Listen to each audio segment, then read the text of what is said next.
আমেরিকার চিকাগোয় অনুষ্ঠিত বিশ্ব ধর্ম মহাসম্মেলনে 11 সেপ্টেম্বর 1893 অভ্যর্থনার উত্তরে স্বামী বিবেকানন্দ প্রদত্ত ভাষণের বঙ্গানুবাদ। হে আমেরিকাবাসী ভগ্নী ও ভ্রাতৃবৃন্দ,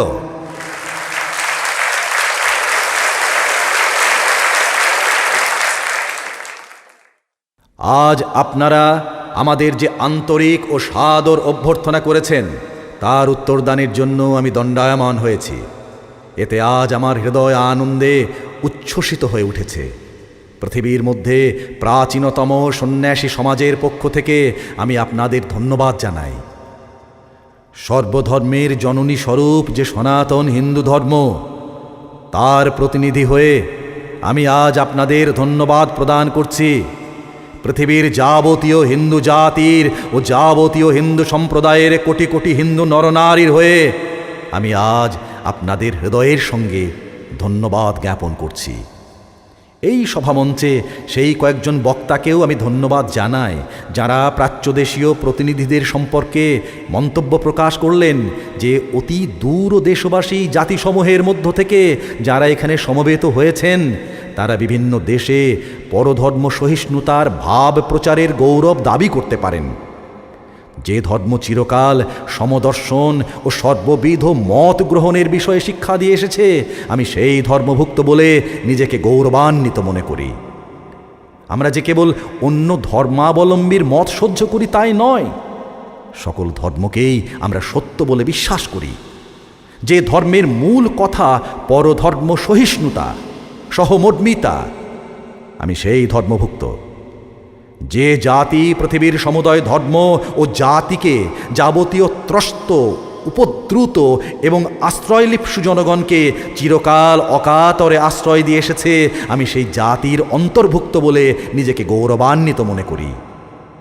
আমি আপনাদের বলতে গৌরব বোধ করি যে বৎসর রোমানদের ভয়ঙ্কর উৎপীড়নে ইহুদি জাতির পবিত্র দেবালয় চূর্ণীকৃত হয়, সেই বৎসর তাদের কিয়দংশ দক্ষিণ ভারতে আশ্রয় লাভের জন্য এলে আমরাই তাদেরকে সানন্দে সাদরে গ্রহণ করেছিলাম এবং আজও তাদের আমাদের হৃদয়ে ধারণ করে আছি। জরথ্রুষ্টের অনুগামী সুবৃহৎ পারসিক জাতির অবশিষ্টাংশকে যে ধর্ম আশ্রয় দান করেছিল এবং আজ পর্যন্ত যে ধর্ম তাদের প্রতিপালন করে আসছে, আমি সেই ধর্মভুক্ত। কোটি কোটি নরনারী যে স্তোত্রটি প্রতিদিন পাঠ করেন এবং অতি বাল্যকাল থেকে আমি যা আবৃত্তি করে আসছি তার কয়েকটি শ্লোকের অংশ আজ আপনাদের সামনে উদ্ধৃত করছি। রুচিনং বৈচিত্রাদ্রিজুকুটিল ননপথয়ূষং মৃণামিক গম্মতমসি পয়সমর্ণবৈব। অর্থাৎ, হে প্রভু, বিভিন্ন পথে গিয়েও যেরূপ সকল নদী একই সমুদ্রে পতিত হয়, ভিন্ন ভিন্ন রুচি হেতু সরল কুটিল প্রভৃতি নানা পথগামীদেরও তুমি সেইরূপ গম্যস্থান। এই সর্বশ্রেষ্ঠ ধর্ম মহাসম্মেলন গীতা প্রচারিত সেই অদ্ভুত সত্যেরই পোষকতা করছে, যেখানে বলা হয়েছে, ये यथा मं प्रपद्यन्ते तांस्तथैव भजाम्यहम् मम वर्तानुवर्तन्ते मनुष्या पार्थ सर्वशः। অর্থাৎ, যে যেরূপ মত আশ্রয় করেই আসুক না কেন, আমি তাকে সেভাবেই অনুগ্রহ করে থাকি। হে অর্জুন, মনুষ্যগণ সর্বতভাবে আমার নির্দিষ্ট পথেই চলে থাকে। সাম্প্রদায়িকতা, সংকীর্ণতা ও তার ভয়াবহ ফলস্বরূপ ধর্মোন্মত্ততা এই সুন্দর পৃথিবীকে বহুকাল ধরে আচ্ছন্ন করে রেখেছে। জগতে এরা মহা উপদ্রব উৎপাদন করেছে। কতবার একে নরশনিতে সিক্ত করেছে, সভ্যতা ধ্বংস করেছে এবং সমগ্র জাতিকে সময়ে সময়ে হতাশায় নিমগ্ন করেছে। এই সকল পিশাচ যদি না থাকতো, তাহলে মানব সমাজ আজ যে অবস্থায় আছে তার থেকে অনেক উন্নত হতে পারত। কিন্তু আজ এর মৃত্যুকাল উপস্থিত এবং আমি সর্বতভাবে এই আশা করি যে এই ধর্ম সমিতির সম্মানার্থে আজকে যে ঘণ্টাধ্বনি নিনাদিত হলো তা সর্ববিধ ধর্মোন্মত্ততা, তরবারি অথবা লেখনী মুখে অনুষ্ঠিত সর্ববিধ নির্যাতন পরম্পরার এবং একই লক্ষ্যের দিকে অগ্রসর ব্যক্তিগণের মধ্যে সর্ববিধ অসদ্ভাবের সম্পূর্ণ অবসান বার্তা ঘোষণা করবে। 15ই সেপ্টেম্বর 1893 স্বামী বিবেকানন্দ প্রদত্ত ভাষণের অনুবাদ। শীর্ষক অসম্মতির কারণ বা ভ্রাতৃত্ববোধ। আমি আপনাদের সামনে একটি ছোট্ট গল্প বলবো। এইমাত্র একজন সুবক্তা তাঁর ভাষণ শেষে বললেন, এসো আমরা পরস্পরের নিন্দাবাদ থেকে বিরত হই। আপনারা সকলেই এ কথা শুনেছেন। আমাদের ভিতর এইরূপ মতভেদ হচ্ছে দেখে বক্তা মহাশয় অত্যন্ত দুঃখিত হয়েছেন। আমি একটি গল্প বলবো এবং আমার মনে হয় এর দ্বারা এই মতভেদের কারণ কি তা স্পষ্ট বোঝা যাবে। একটি ব্যাঙ কোনো একটি কুয়োতে বাস করত। সে বহুকাল সেখানে ছিল। এই কুয়োর মধ্যেই তার জন্ম এবং সেখানেই সে বেড়ে উঠেছে। তথাপি তার আকার ছিল অত্যন্ত ক্ষুদ্র।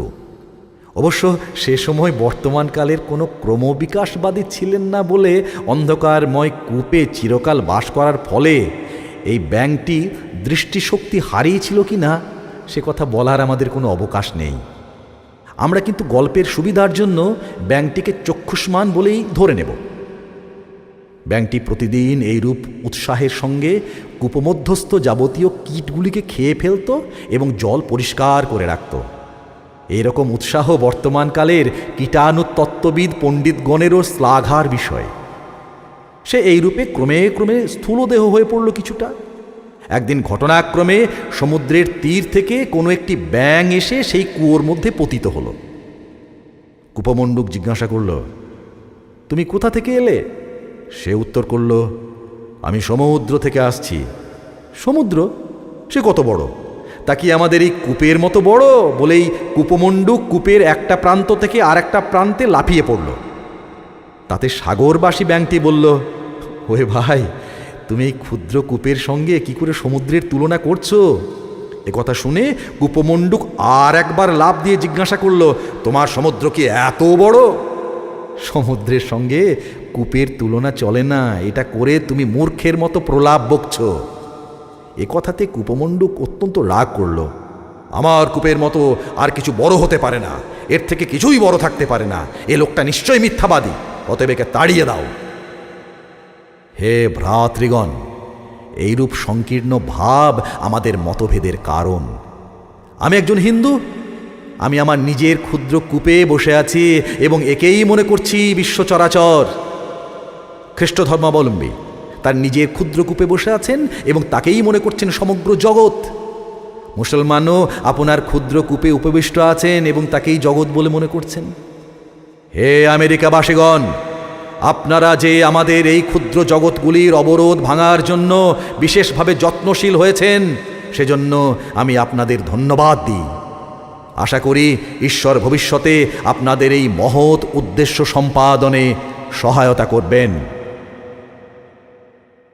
বিশ্বধর্ম মহাসম্মেলনে স্বামী বিবেকানন্দ পঠিত মূল ভাষণ, হিন্দু ধর্ম, 19শে সেপ্টেম্বর 1893।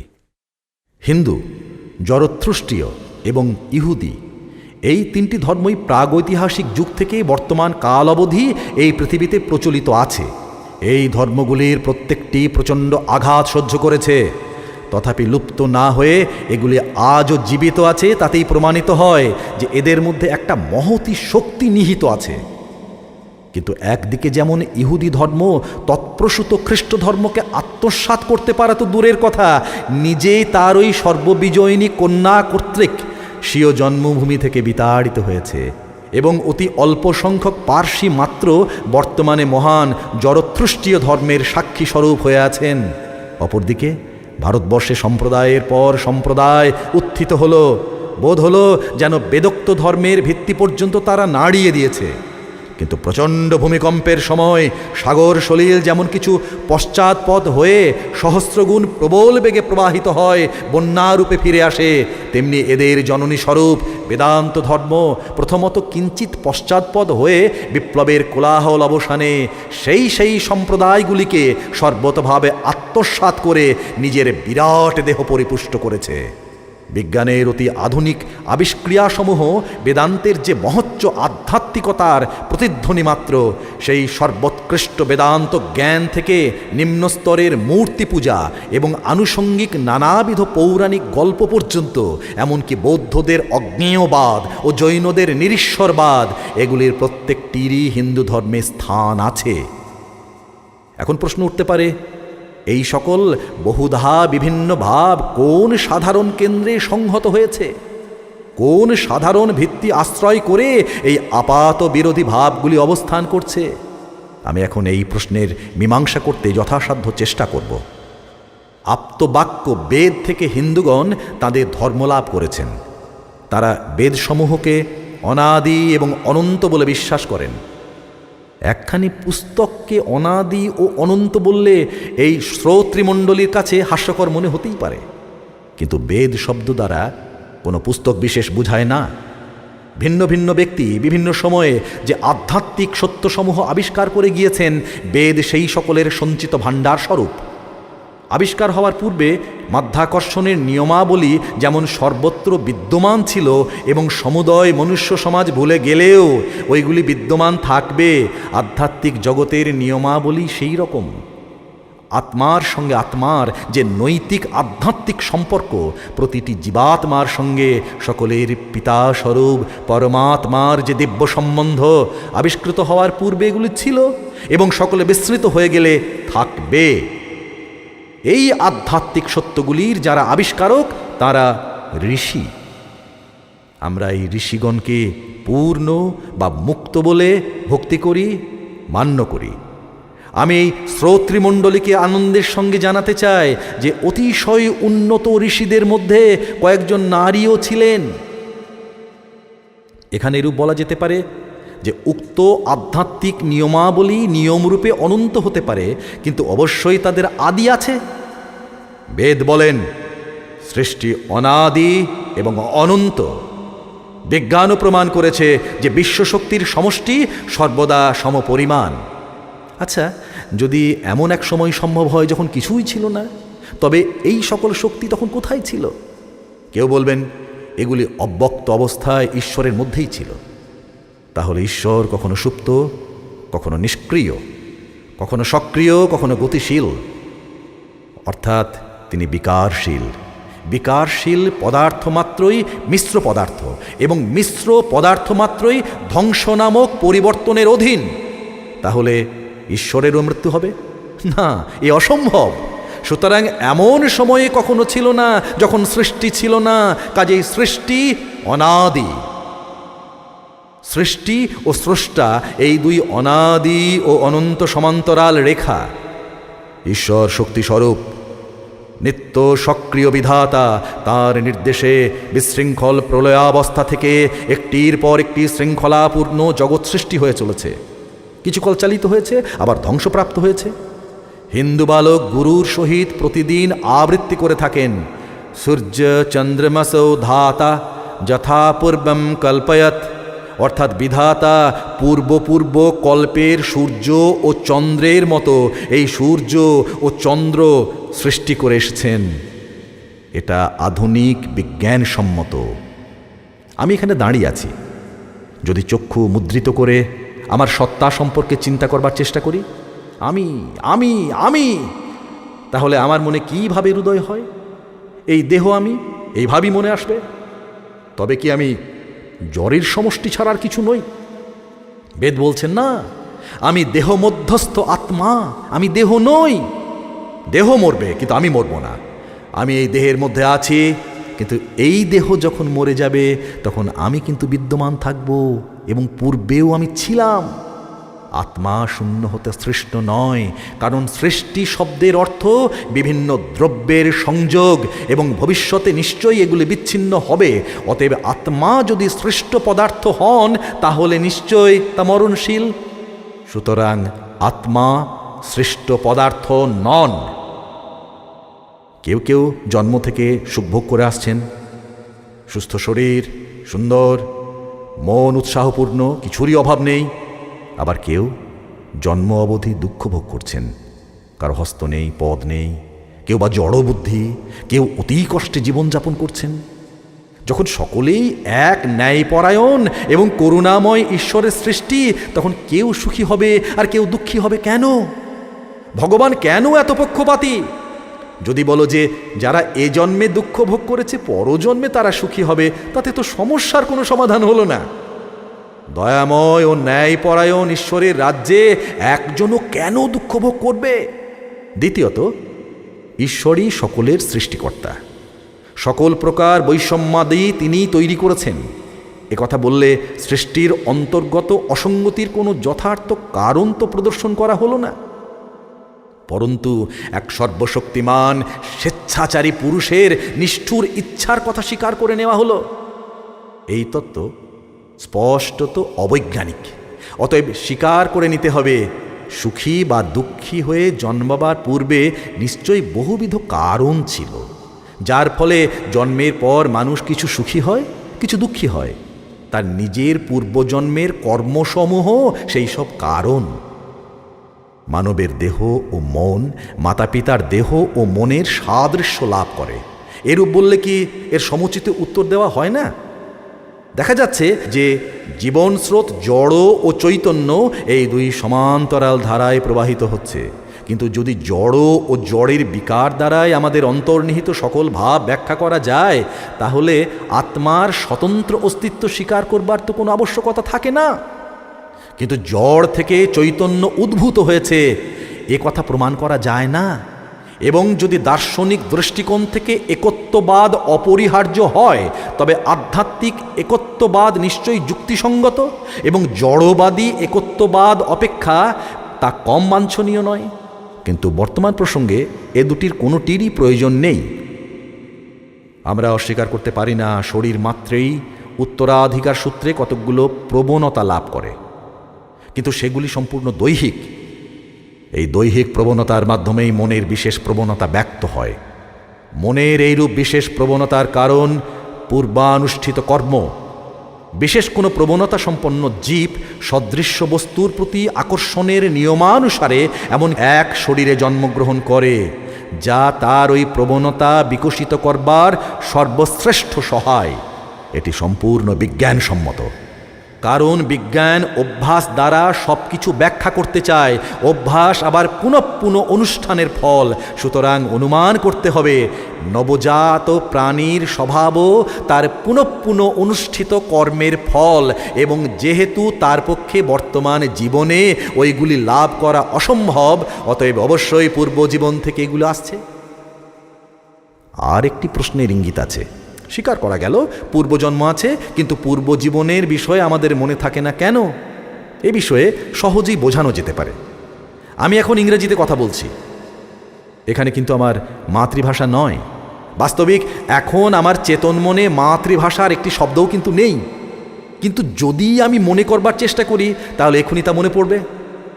এ ব্যাপারে বোঝা যাচ্ছে যে মনঃসমুদ্রের উপরিভাগে চেতন ভাগ অনুভূত হয়, এবং আমাদের পূর্বার্জিত অভিজ্ঞতা সেই সমুদ্রের গভীর দেশে সঞ্চিত থাকে।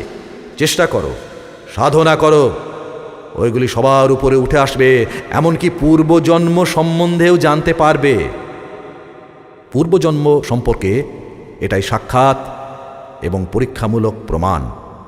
কার্যক্ষেত্রে সত্যতা নির্ণীত হলে কোনো মতবাদ সম্পূর্ণভাবে প্রমাণিত হয়, এবং ঋষিগণ সমগ্র জগতে সদর্পে ঘোষণা করেছেন স্মৃতিসাগরের গভীরতম প্রদেশ কিরূপ আলোড়িত করতে হয় সেই রহস্য আমরা আবিষ্কার করেছি।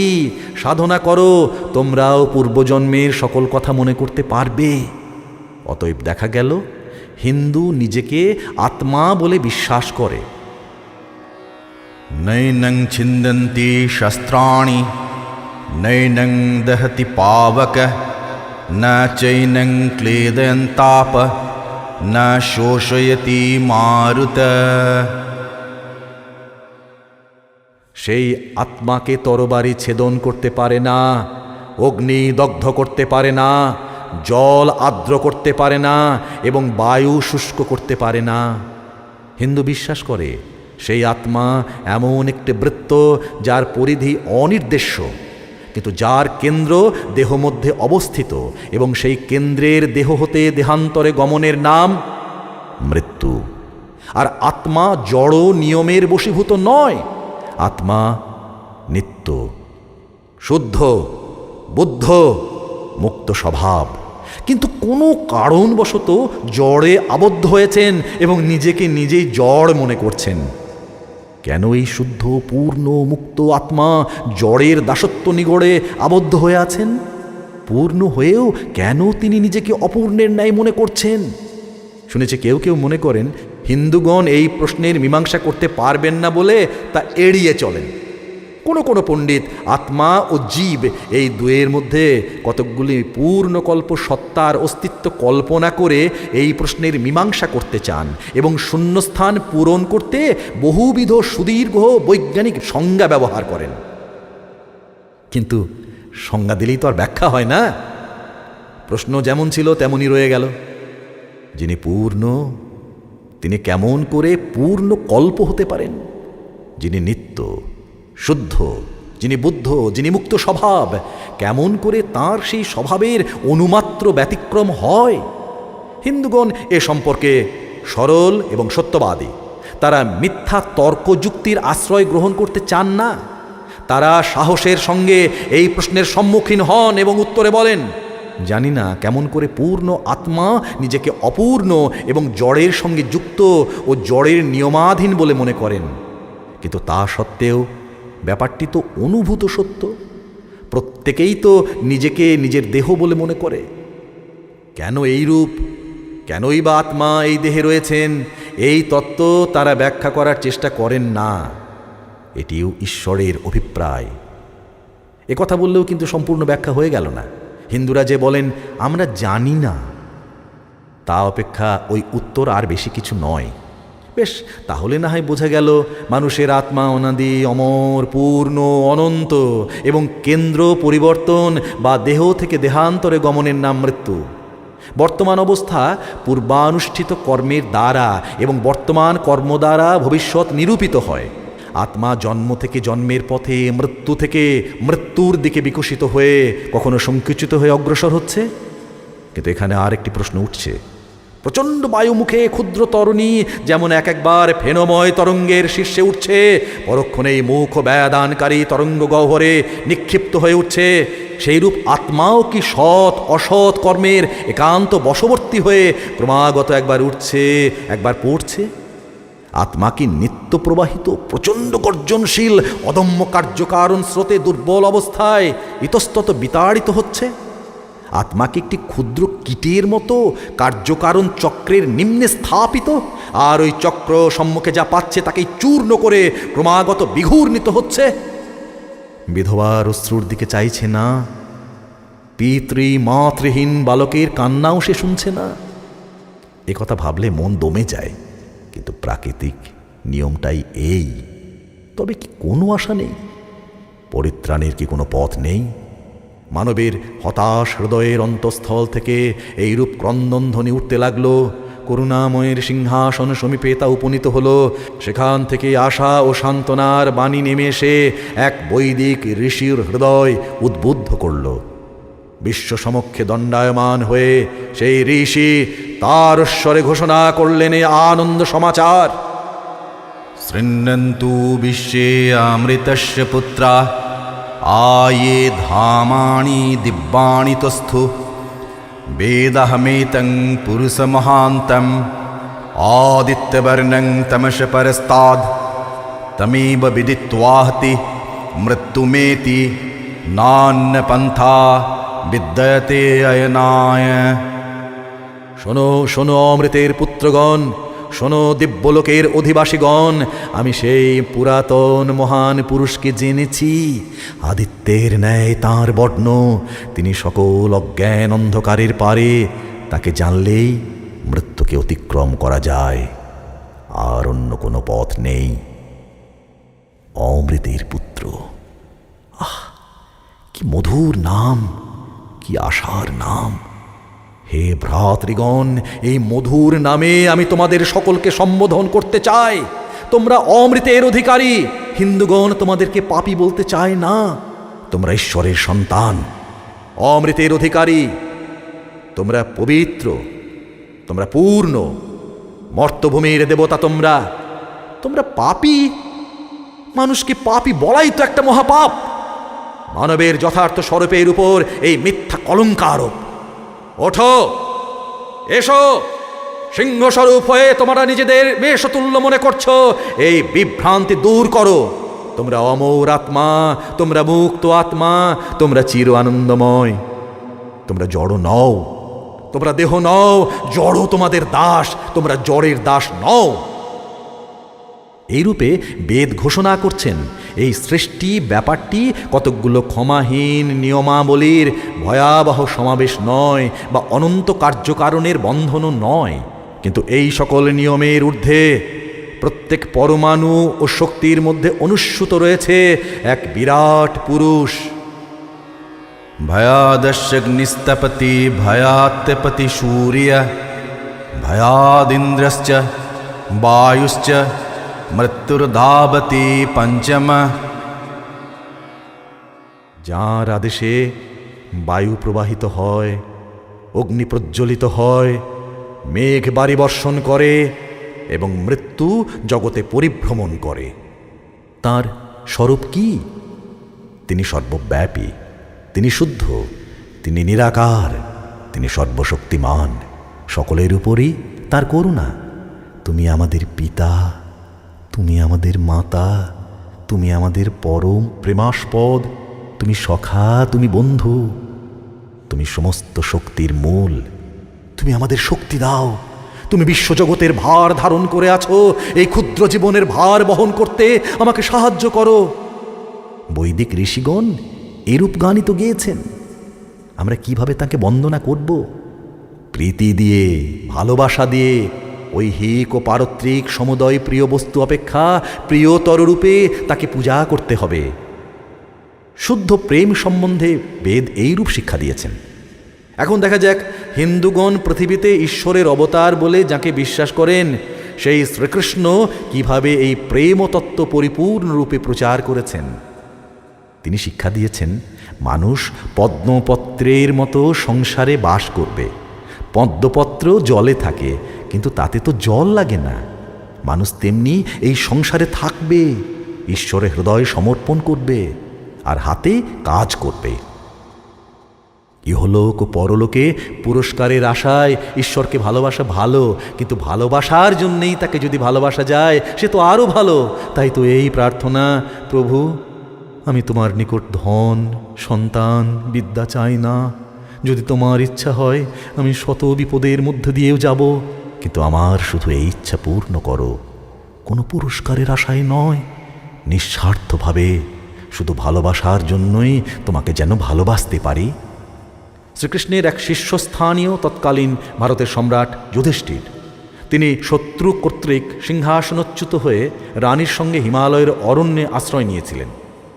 একদিন রানী তাকে বললেন, আচ্ছা আপনি সর্বাপেক্ষা ধার্মিক ব্যক্তি, আপনাকে এত যন্ত্রণা, এত দুঃখ কেন ভোগ করতে হচ্ছে? যুধিষ্ঠির উত্তরে বললেন, প্রিয়ে দেখো, হিমালয়ের দিকে একবার চেয়ে দেখো। আহা, কেমন সুন্দর, কেমন মহান! আমি হিমালয়কে বড় ভালোবাসি। পর্বত আমাকে কিছুই তো দেয় না, তথাপি সুন্দর এবং মহান বস্তুকে ভালোবাসাই তো আমার স্বভাব। তাই আমি হিমালয়কে ভালোবাসি। ঈশ্বরকেও তো আমি ঠিক এই জন্য ভালোবাসি। তিনি নিখিল সৌন্দর্য ও মহত্বের মূল। তিনি ভালোবাসার একমাত্র পাত্র। তাকে ভালোবাসা আমার স্বভাব, তাই আমি ভালোবাসি। আমি কোনো কিছুর জন্য প্রার্থনা করি না, আমি তার নিকট কিছুই চাই না।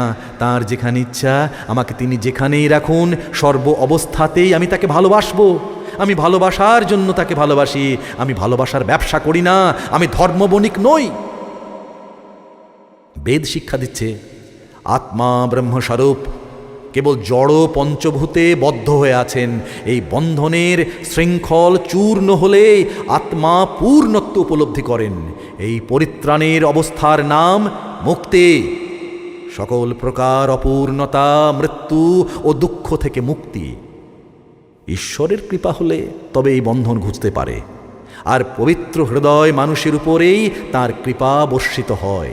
অতএব পবিত্রতায় তার কৃপা লাভের উপায়। কিভাবে তার করুণা প্রকাশিত হবে? শুদ্ধ ও পবিত্র হৃদয়েই তিনি নিজেকে প্রকাশিত করেন। সেই নির্মল বিশুদ্ধ মানুষ ইহজীবনে তার দর্শন লাভ করেন কেবল তখনই হৃদয়ের সকল কুটিলতা চলে যায়, সকল সন্দেহ বিদূরিত হয়। মানুষ তখন আর ভয়ঙ্কর কার্য, কারণ, নিয়মের ক্রীড়া কন্দুক নয়। এটাই কিন্তু হিন্দু ধর্মের মর্মস্থল, এই হিন্দু ধর্মের প্রাণস্বরূপ। হিন্দু কেবল মতবাদ ও শাস্ত্রবিচার নিয়ে থাকতে চায় না। সাধারণ ইন্দ্রিয়ানুভূতির পারে যদি অতীন্দ্রিয় সত্তা কিছু থেকে থাকে, হিন্দু সাক্ষাৎভাবে তার সম্মুখীন হতে চায়। যদি তার মধ্যে আত্মা বলে কিছু থাকে যা আদৌ জড় নয়, যদি করুণাময় বিশ্বব্যাপী পরমাত্মা থাকেন, হিন্দু সোজা তার কাছে যাবে এবং অবশ্য তাকে দর্শন করবে। তবেই তার সকল সন্দেহ দূর হবে। অতএব আত্মা ও ঈশ্বর সম্বন্ধে সর্বোৎকৃষ্ট প্রমাণ দিতে গিয়ে হিন্দু ঋষি বলেছেন, আমি আত্মাকে দর্শন করেছি, ঈশ্বরকে দর্শন করেছি। সিদ্ধি ও পূর্ণত্বের এই তো একমাত্র নিদর্শন। কোনো মতবাদ অথবা বদ্ধমূল ধারণায় বিশ্বাস করার চেষ্টাতেই হিন্দু ধর্ম নিহিত নয়। অপরোক্ষ অনুভূতি তার মূল মন্ত্র।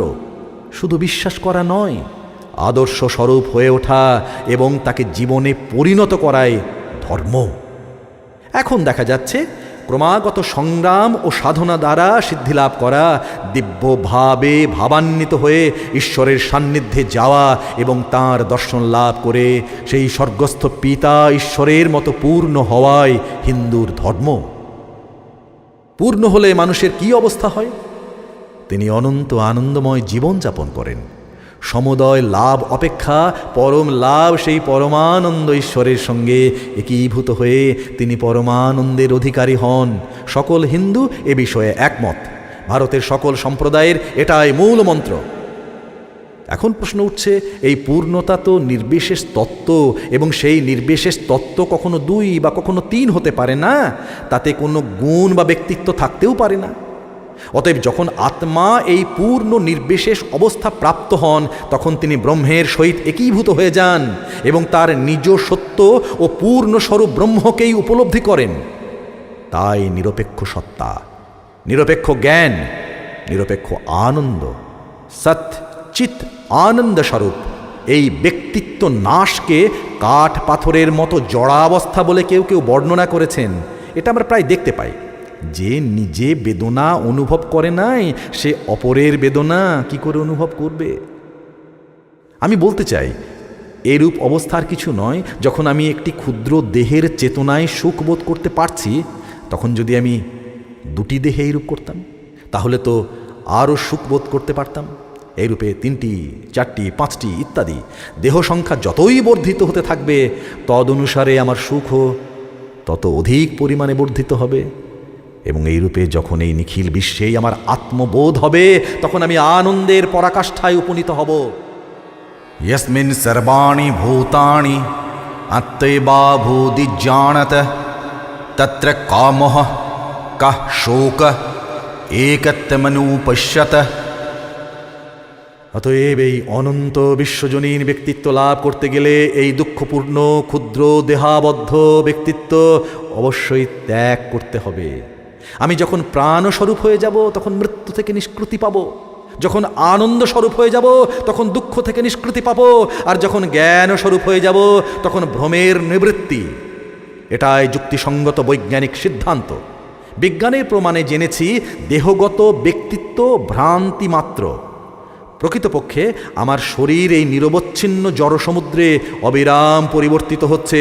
সুতরাং আমার চৈতন্যাংশে সম্বন্ধে এই অদ্বৈত জ্ঞানই কেবল যুক্তিযুক্ত সিদ্ধান্ত। একত্বের আবিষ্কার ব্যতীত বিজ্ঞান আর কিছুই নয়। এবং যখনই কোনো বিজ্ঞান সেই পূর্ণ একত্বে উপনীত হবে, তখনই তার অগ্রগতি থেমে যাবে, কারণ ওই বিজ্ঞান তার লক্ষ্যে উপনীত হয়েছে। যেমন রসায়ন শাস্ত্র যদি এমন একটি মূল পদার্থ আবিষ্কার করতে পারে যা থেকে অন্যান্য সকল পদার্থ প্রস্তুত করা যেতে পারে, তাহলে তা চরম উন্নতি লাভ করবে। পদার্থবিদ্যা যদি এমন একটা শক্তি আবিষ্কার করতে পারে অন্যান্য শক্তি যা থেকে উদ্ভূত হয়েছে, তাহলে ওই বিজ্ঞানের কাজও তো শেষ হয়ে গেল। ধর্মবিজ্ঞানও তখনই পূর্ণতা লাভ করে যখন তাকে আবিষ্কার করা যায় যিনি এই মৃত্যুময় জগতে একমাত্র জীবন স্বরূপ। যিনি নিত্য পরিবর্তনশীল জগতে একমাত্র অচল অটল ভিত্তি, যিনি একমাত্র পরমাত্মা, অন্যান্য আত্মা যার ভ্রমাত্মক প্রকাশ মাত্র। এইরূপে বহুবাদ, দ্বৈতবাদ প্রভৃতির ভিতর দিয়ে শেষে অদ্বৈতবাদে উপনীত হলে ধর্মবিজ্ঞান আর অগ্রসর হতে পারে না। এটাই সর্বপ্রকার জ্ঞান এবং বিজ্ঞানের চরম লক্ষ্য। সকল বিজ্ঞানকেই অবশেষে এই সিদ্ধান্তে উপনীত হতে হবে। আজকাল বৈজ্ঞানিকগণ এই পরিদৃশ্যমান জগৎকে সৃষ্টি আখ্যা দিতে চান না। তারা বলেন যে জগৎ ক্ষণে ক্ষণে ভিন্ন আকার ধারণ করে প্রতি মুহূর্তে নব নব রূপ বিকাশ করছে মাত্র। হিন্দু সন্তান চিরকাল এই ভাব হৃদয়ে পোষণ করে আসছেন এবং বৈজ্ঞানিকগণ অধুনা অধিকতর ওজস্বিনী ভাষায় নানাবিধ প্রমাণাদি সহায়ে দৃঢ়ভাবে তাঁরই ভাবের পোষকতা করছে দেখে তাঁর হৃদয়ে আনন্দের সঞ্চার হচ্ছে। এক্ষণে বেদান্তের উচ্চ শিখর থেকে অবরোহণ করে অজ্ঞানীদের ধর্মের বিষয়ে কিছু আলোচনা করি। প্রথমেই বলে রাখি যে ভারতবর্ষে বহু ঈশ্বরবাদ নাই। প্রতিটি দেবালয়ের পাশে দাঁড়িয়ে যদি কেউ শ্রবণ করেন তাহলে তিনি শুনতে পাবেন পূজক দেববিগ্রহে ঈশ্বরের সমুদয় গুণ এমনকি বিশ্বব্যাপিত্ব পর্যন্ত আরোপ করেছেন। একে বহু ঈশ্বরবাদ বা কোনো দেব বিশেষের প্রাধান্যবাদ প্রভৃতি কোনো বাদই বলা চলে না। গোলাপকে যে নামই দাও না কেন, তাতে তার গন্ধের তো কোনো হানি হয় না। কোনো একটা নাম দিলেই যে জিনিসটা ঠিক বোঝানো হলো তাও নয়। বাল্যকালে আমি একদা এক খ্রিস্টান পাদ্রীকে কতকগুলি লোকের সম্মুখে ধর্ম সম্বন্ধে বক্তৃতা করতে শুনেছিলাম। নানাবিধ মধুর কথা বলতে বলতে তিনি বলে উঠলেন, আমি যদি তোমাদের ঠাকুরকে এই লাঠির খোঁচা দিই তিনি আমার কি করতে পারেন? জনতার মধ্যে থেকে একজন বলে উঠলেন, আমি যদি তোমার ভগবানকে গালাগাল দিই তিনি আমার কি করতে পারেন? পাদ্রী উত্তরে বললেন, মৃত্যুর পর তোমাকে শাস্তি পেতে হবে। সেই ব্যক্তিও বললেন, তোমার মৃত্যুর পর আমার দেবতাও তোমাকে বিধিমতো শাস্তি দেবেন। ফলেই বৃক্ষের পরিচয়। যখন দেখি যাদেরকে পৌত্তলিক বলা হয় তাদের মধ্যে এমন মানুষ আছেন যাদের মতো নীতিজ্ঞান, আধ্যাত্মিকতা ও প্রেম কখনো কোথাও দেখি নাই, তখনই মনে এই প্রশ্ন উঠতে পারে, পাপ হতে কি কখনো পবিত্রতা জন্মাতে পারে? কুসংস্কার মানুষের শত্রু বটে, কিন্তু ধর্মান্ধতা আরও খারাপ। খ্রিস্টানরা কেন গির্জায় যান? ক্রুশই বা তাদের কাছে এত পবিত্র কেন? প্রার্থনার সময় কেন আকাশের দিকে তাকানো হয়? ক্যাথলিকদের গির্জায় কেন এখন এত মূর্তি আছে? প্রোটেস্টানদের মনে প্রার্থনাকালে এত ভাবময় রূপের আবির্ভাব হয় কেন? হে আমার ভ্রাতৃবৃন্দ, নিঃশ্বাস গ্রহণ না করে জীবন ধারণ করা যেমন অসম্ভব, চিন্তাকালে মনোময় রূপবিশেষের সাহায্য না নেওয়াও আমাদের পক্ষে সেই রকম অসম্ভব। ভাব পরম্পরানুক্রমে জড়মূর্তি দেখলে মানসিক ভাব বিশেষের উদ্দীপন হয়, বিপরীতক্রমে মনে ভাব বিশেষের উদ্দীপন হলে তদনুরূপ মূর্তি বিশেষেও মনে উদিত হয়। এই জন্য হিন্দু উপাসনার সময় বাহ্য প্রতীক ব্যবহার করে। সে বলবে তার উপাস্য দেবতায় মন স্থির করতে প্রতীক সাহায্য করে। সে তোমাদের মতো জানে প্রতিমা কিন্তু ঈশ্বর নয়, সর্বব্যাপী নয়। আচ্ছা বলো তো, সর্বব্যাপী বলতে অধিকাংশ মানুষ, প্রকৃতপক্ষে সারা পৃথিবীর মানুষ কি বোঝে? একটি শব্দ মাত্র, একটি প্রতীক। ঈশ্বরের কি বিস্তৃতি আছে? তা যদি না থাকে তবে সর্বব্যাপী শব্দটি আবৃত্তি করলে আমাদের মনে বড় জোর বিস্তৃত আকাশ অথবা মহাশূন্যের কথাই উদিত হয়, এই পর্যন্ত। অতএব যেমন মানবের স্বভাবই এই যে তার অনন্তের ভাব উপলব্ধির সঙ্গে সঙ্গে অনন্ত নীলাকাশ বা অপার সমুদ্র আপনি আপনি মনের মধ্যে এসে পড়ে, তখন কেউ কেউ সর্বব্যাপিত্ব ও পবিত্রতার ভাব স্বভাব অনুসারে গির্জাঘর, মসজিদ বা ক্রুশের সঙ্গে সম্মিলিত করে রাখেন। সেইরূপ হিন্দুরা পবিত্রতা, নিত্যত্ব, সর্বব্যাপিত্ব প্রভৃতি ভাবগুলিকে নানাবিধ দেব বিগ্রহে সম্মিলিত করে রাখেন। তবে প্রভেদ এইটুকু যে কেউ কেউ সমগ্র জীবন নিজের ধর্ম সম্প্রদায়ের গণ্ডির মধ্যেই আবদ্ধ থেকে নিজেদের উন্নতির পথে কাঁটা দিয়েছেন। কারণ তাদের ধর্ম কতিপয় মতের পোষকতা করা ছাড়া আর কোনো কিছু নয়, কোনো লোকের উপকার করা ছাড়া আর কিছুই নয়। কিন্তু হিন্দুর ধর্ম অপরোক্ষ অনুভূতিতেই কেন্দ্রীভূত। মানবকে ঈশ্বর উপলব্ধির দ্বারা স্বয়ং ঈশ্বরকে পেতে হবে। সুতরাং দেব বিগ্রহেই হোক, দেবালয়েই হোক, ধর্মশাস্ত্রই হোক, এই সমুদয় তার ধর্মজীবনের বাল্যাবস্থায় সহকারী মাত্র। এ সকল তার চরম উদ্দেশ্য বা লক্ষ্য নয়। তাকে ক্রমাগত এগিয়ে যেতে হবে, কোথাও থামলে চলবে না। বাহ্য পূজা, মূর্তি পূজা প্রথম অবস্থার কার্য, পরে কিঞ্চিত উন্নত হলে মানসিক প্রার্থনা, কিন্তু ঈশ্বর সাক্ষাৎকারী সর্বোৎকৃষ্ট এবং চরম অবস্থা। হিন্দু শাস্ত্র এই কথাই বলে। যে ধর্মপিপাসু ব্যক্তি কিছুকাল পূর্বে করজোড়ে জানু পেতে দেববিগ্রহের সম্মুখে পূজায় বসে থাকতেন, শোনো জ্ঞান লাভের পর তিনি কি বলছেন? न तत्र सूर्यभाति न चन्द्रतारकं नेमा विद्युतभान्ति कूतोऽयमग्निः तमिव भन्तमनुभाति सर्वं तस्य वासा सर्वमिदं विभाति। সূর্য তাকে প্রকাশ করতে পারেন না, চন্দ্র তারা আর এই সমুদয় বিদ্যুৎ তাকে প্রকাশ করতে পারে না, সুতরাং অগ্নি তাকে কি রূপে প্রকাশ করবে? এরা সকলে তাঁরই আলোকে আলোকিত। কিন্তু এখন তার বাহ্য পূজা ত্যাগ হয়ে গিয়েছে বলে ভিন্ন ধর্মীদের ন্যায় বিগ্রহ সেবাকে তিনি পাপজনক বলে ঘৃণা করেন না। তিনি একে জীবনের এক অত্যাবশ্যক অবস্থা বলে বুঝে থাকেন। বাল্য যৌবনাদির জন্মদাতা বৃদ্ধ যদি বাল্য ও যৌবন অবস্থাকে পাপের অবস্থা বলে ঘৃণা করেন, তাহলে কি তিনি হাস্যাস্পদ হবেন না?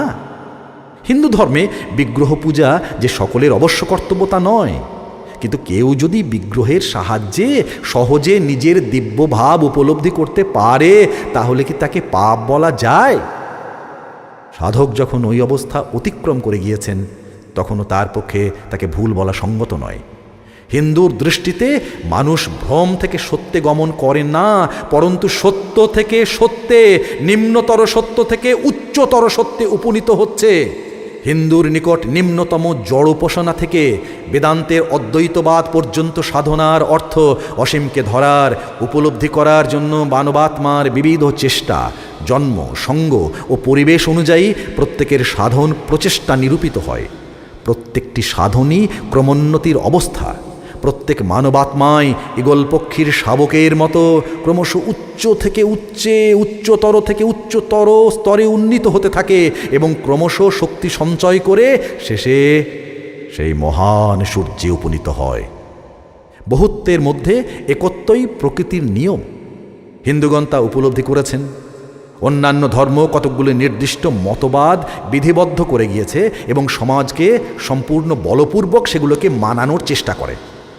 সমাজের সম্মুখে তারা এক রকমের এক মাপের জামা রেখে দেয়। জ্যাক, জন, হেনরি সকলকে ওই এক মাপের জামা পরতেই হবে।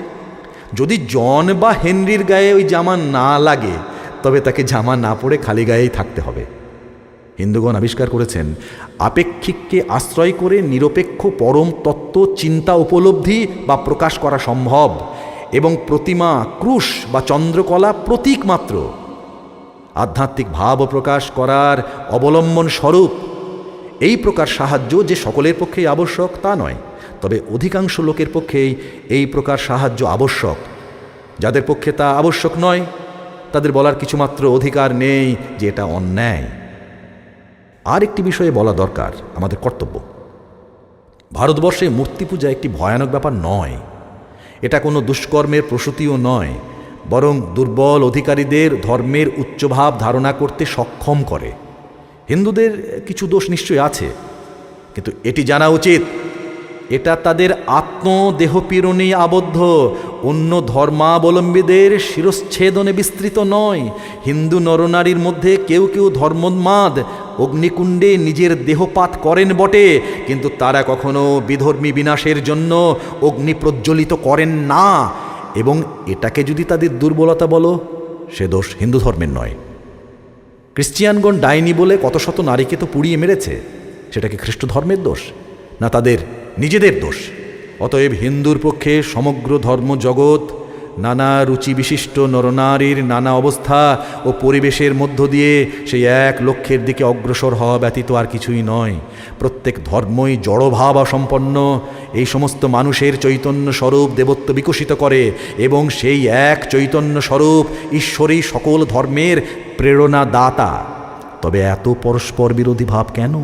হিন্দু বলেন, আপাত দৃষ্টিতে ভিন্ন ভিন্ন পরিবেশে বিভিন্ন প্রকৃতির মানুষের উপযোগী হবার জন্য এক সত্যই এরূপ পরস্পর বিরুদ্ধ ভাব ধারণ করে। একই আলোক ভিন্ন ভিন্ন বর্ণের কাচের মধ্য দিয়ে আসছে, সকলেই উপযোগী হবে বলেই সামান্য কিছু বিভিন্নতা প্রয়োজন, কিন্তু সব কিছুর অন্তরালে অন্তঃস্থলে সেই এক সত্য বিরাজমান। শ্রীকৃষ্ণ অবতারে ভগবান বলেছেন, সূত্র যেমন মুনিগণের মধ্যে, আমি সেইরূপ সকল ধর্মের মধ্যে অনুস্যূত। যা কিছু পবিত্র, যা কিছু প্রভাবশালী, মানব জাতির উন্নতিকারক, পাবনকারী, জানবে সেখানে আমি আছি। এই শিক্ষার ফল কি? আমি সাহস করে বলছি, সমুদয় সংস্কৃত দর্শন শাস্ত্রের মধ্যে এইরূপ ভাব কেউ দেখাতে পারবে না যেখানে হিন্দুই মুক্তির অধিকারী আর কেউ নয়। ব্যাস বলেছেন, আমাদের জাতি ও ধর্মমতের সীমানার বাইরে আমরা সিদ্ধ পুরুষ দেখতে পাই।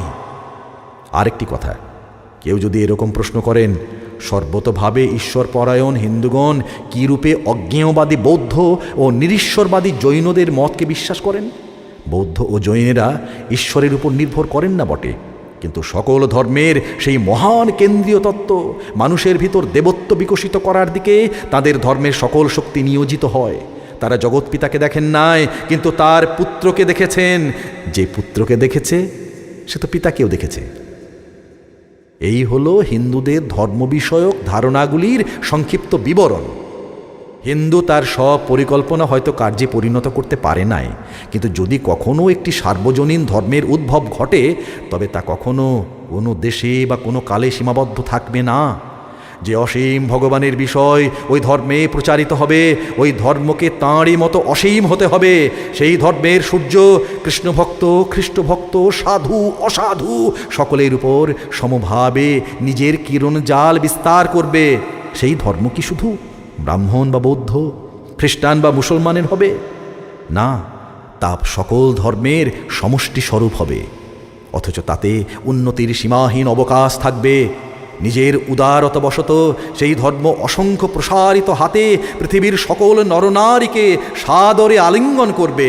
পশুতুল্য অতিহীন বর্বর মানুষ থেকে শুরু করে উন্নত হৃদয় মস্তিষ্কের গুণরাশির জন্য যারা সমগ্র মানব জাতির ঊর্ধ্বে স্থান পেয়েছেন, সমাজ যাদেরকে সাধারণ মানুষ বলতে সাহস করে না, সশ্রদ্ধ ভয়ে দণ্ডায়মান, সেই সকল শ্রেষ্ঠ মানব পর্যন্ত সকলকেই নিজের অঙ্কে ধারণ করবে, স্থান দেবে। সেই ধর্মের নীতিতে কারো প্রতি বিদ্বেষ থাকবে না, উৎপীড়নের স্থান থাকবে না।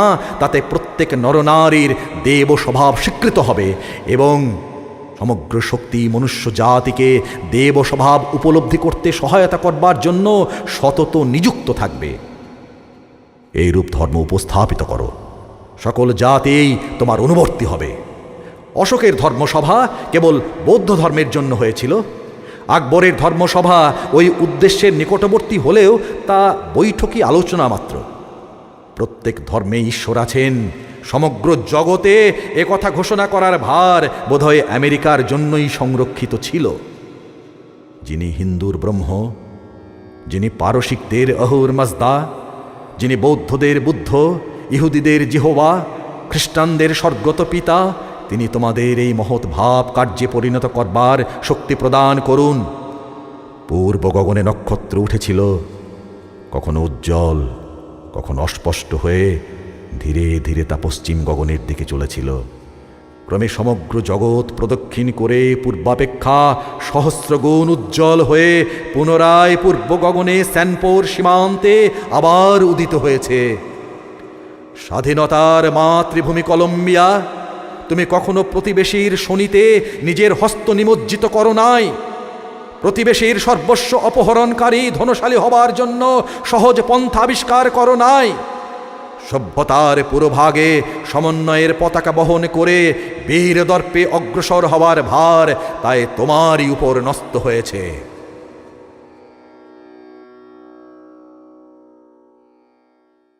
ধর্মই ভারতের অত্যাবশ্যক প্রয়োজন নয়, এই শীর্ষক বক্তৃতা 20 সেপ্টেম্বর 1893 প্রদত্ত হয়। খ্রিস্টানদের সর্বদাই সমালোচনা শোনার জন্য প্রস্তুত থাকা উচিত, এবং আমার বোধ হয় যদি আমি তোমাদের একটু সমালোচনা করি তোমরা কিছু মনে করবে না। তোমরা খ্রিস্টানেরা পৌত্তলিকদের আত্মাকে উদ্ধার করার জন্য তাদের নিকট ধর্মপ্রচারক পাঠাতে খুব উদ্গ্রীব, কিন্তু বলো দেখি, অনাহার দুর্ভিক্ষের হাত থেকে তাদের দেহগুলি বাঁচানোর জন্য চেষ্টা করো না কেন? ভারতবর্ষে ভয়ঙ্কর দুর্ভিক্ষের সময় হাজার হাজার মানুষ ক্ষুধায় মৃত্যুমুখে পতিত হয়েছিল, কিন্তু তোমরা খ্রিস্টানরা কিচ্ছু করনি। তোমরা ভারতে সর্বত্র গির্জা নির্মাণ করো, কিন্তু প্রাচ্যে সর্বাধিক অভাব ধর্ম নয়, ধর্ম তাদের প্রচুর আছে। ভারতের কোটি কোটি আর্তশুষ্ক নরনারী কেবল দুটো অন্ন চাইছে, তারা অন্ন চাইছে, আর তোমরা তাদেরকে প্রস্তরখণ্ড দিচ্ছ। ক্ষুধার্ত মানুষকে ধর্মর কথা শোনানো বা দর্শন শেখানো তাকে অপমান করা। ভারতে যদি কেউ পারিশ্রমিক নিয়ে ধর্মপ্রচার করে তা তাকে জাতিচ্যুত হতে হয়, সকলে তাকে ঘৃণা করে।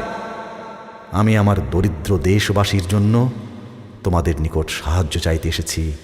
খ্রিস্টান দেশে খ্রিস্টানদের নিকট অখ্রিস্টানদের জন্য সাহায্য লাভ করা যে কি দুরূহ ব্যাপার, আমি আজ বিশেষ রূপে তা উপলব্ধি করছি। 26 সেপ্টেম্বর 1893 স্বামীজি প্রদত্ত ভাষণ, শীর্ষক বৌদ্ধ ধর্মের সঙ্গে হিন্দু ধর্মের সম্বন্ধ। আপনারা সকলেই শুনেছেন যে আমি বৌদ্ধ নই, তথাপি একইভাবে আমি বৌদ্ধ। চীন, জাপান, সিংহল সেই মহান গুরু বুদ্ধের উপদেশ অনুসরণ করে, কিন্তু ভারত তাকে ঈশ্বরের অবতার হিসাবে পূজা করে। আপনারা এইমাত্র শুনলেন আমি বৌদ্ধ ধর্মের সমালোচনা করতে উঠেছিলাম, কিন্তু আপনারা পূর্বোক্ত অর্থেই তা গ্রহণ করবেন। যাকে আমি অবতার বলে পূজা করি তার বিরুদ্ধে সমালোচনা করা আমার অভিপ্রায় নয়, কিন্তু বুদ্ধদেব সম্বন্ধে আমাদের মত এই যে তাঁর শিষ্যগণ তাঁকে ঠিকমতো বুঝতে পারেননি। ইহুদি ধর্মের সঙ্গে খ্রিস্টান ধর্মের সম্বন্ধ যা, হিন্দু ধর্ম অর্থাৎ বেদবিহিত ধর্মের সহিত বর্তমানকালে বৌদ্ধ ধর্মের প্রায় সেইরূপ সম্বন্ধ। যীশুখ্রিস্ট ইহুদি ছিলেন এবং শাক্যমুনি হিন্দু ছিলেন, তবে প্রভেদ এইটুকু যে ইহুদিগণ যিশুকে পরিত্যাগ করেছিলেন এবং এমনকি ক্রুশে বিদ্ধ করে হত্যা করেছিলেন, কিন্তু হিন্দুগণ শাক্যমুনিকে ঈশ্বরের উচ্চাসন দিয়ে এখনও তাকে পূজা করেন। কিন্তু আধুনিক বৌদ্ধ ধর্মের সঙ্গে বুদ্ধদেবের প্রকৃত শিক্ষার যে পার্থক্য আমরা হিন্দুরা দেখাতে চাই তা প্রধানত এই: শাক্যমুনি নতুন কিছুই প্রচার করতে আসেননি। যিশুর মতো তিনি পূর্ণ করতে এসেছিলেন, ধ্বংস করতে আসেননি। প্রভেদ এইটুকু যে যিশুর ক্ষেত্রে প্রাচীনগণ অর্থাৎ ইহুদিরাই তাকে বুঝতে পারেননি, আর বুদ্ধদেবের ক্ষেত্রে তাঁর শিষ্যগণ তাঁর শিক্ষার মর্ম উপলব্ধি করতে পারেননি।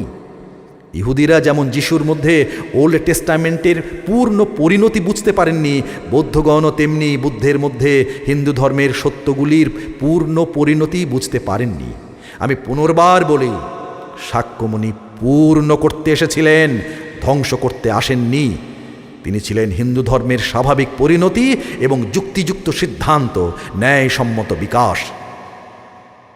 হিন্দু ধর্ম দুই ভাগে বিভক্ত: কর্মকাণ্ড এবং জ্ঞানকাণ্ড। সন্ন্যাসীরাই জ্ঞানকাণ্ডের আলোচনা করে থাকেন, এতে জাতিভেদ নেই। ভারতের উচ্চবর্ণের লোকের যেমন সন্ন্যাসে অধিকার, নিম্নতর বর্ণের লোকেরাও সেরূপ অধিকার অর্জন করে। সন্ন্যাসী হলে উভয়েই সমান। ধর্মে জাতিভেদ নাই, জাতিভেদ কেবল সামাজিক ব্যবস্থা। শাক্যমুনি স্বয়ং সন্ন্যাসী ছিলেন এবং তাঁর হৃদয় এত উদার ছিল যে বেদের মধ্য থেকে লুকোনো সত্যকে তিনি বাইরে নিয়ে এসে সেগুলিকে পৃথিবীর লোকের মধ্যে ছড়িয়ে দিলেন। এখানেই তাঁর গৌরব। পৃথিবীতে ধর্মপ্রচারের তিনি প্রথম প্রবর্তক। শুধুই তাই নয়, ধর্মান্তরিতকরণের ভাব প্রথম তার মধ্যেই উদিত হয়েছে।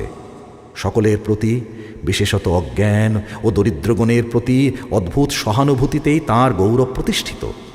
তাঁর কয়েকজন শিষ্য ব্রাহ্মণ ছিলেন। যে সময়ে বুদ্ধ শিক্ষা দিয়েছিলেন সেই সময়ে সংস্কৃত আর ভারতের কথ্য ভাষা ছিল না। সংস্কৃত সে সময়ে শুধু পণ্ডিতদের পুস্তকেই দেখা যেত। বুদ্ধদেবের কোনো কোনো ব্রাহ্মণ শিষ্য তার উপদেশগুলি সংস্কৃতে অনুবাদ করতে চাইলে তিনি স্পষ্ট ভাষায় বলেছিলেন, আমি দরিদ্রের জন্য, জনসাধারণের জন্য এসেছি, আমি জনসাধারণের ভাষাতেই কথা বলবো। আজ পর্যন্ত তার অধিকাংশ উপদেশ সেই সময়কার চলিত ভাষায় লিখিত হয়েছিল। দর্শনশাস্ত্র ও তত্ত্বকথা যতই উচ্চ আসনে থাকুক, যতদিন জগতে মৃত্যু বলে ব্যাপারটি থাকবে, মানব হৃদয়ে দুর্বলতা বলে কিছু থাকবে, যতদিন চরম দুর্বলতায় মানুষের মর্মস্থল থেকে কান্নার ধ্বনি দেখা দেবে, ততদিন ঈশ্বরে বিশ্বাসও থাকবে। দর্শনশাস্ত্রের দিক দিয়ে সেই লোকগুরু বুদ্ধের শিষ্যগণ বেদরূপ সনাতন শৈলের অভিমুখে সবেগে পতিত হলেন, কিন্তু তাকে চূর্ণ করতে পারলেন না। অপরদিকে যে সনাতন ঈশ্বরকে নরনারী সকলে সাদরে ধরে থাকে, তাকে সমগ্র জাতির নিকট থেকে তাঁরা অপসৃত করলেন। এর ফলে স্বাভাবিকভাবেই ভারতবর্ষে বৌদ্ধ ধর্মের মৃত্যু হয়েছিল। বর্তমানকালে বৌদ্ধ ধর্মের জন্মভূমি ভারতে এমন একজনও নেই যিনি নিজেকে বৌদ্ধ বলে পরিচয় দেন। কিন্তু এই সঙ্গে ব্রাহ্মণ ধর্মেও কোনো কোনো বিষয়ে ক্ষতিগ্রস্ত হলো।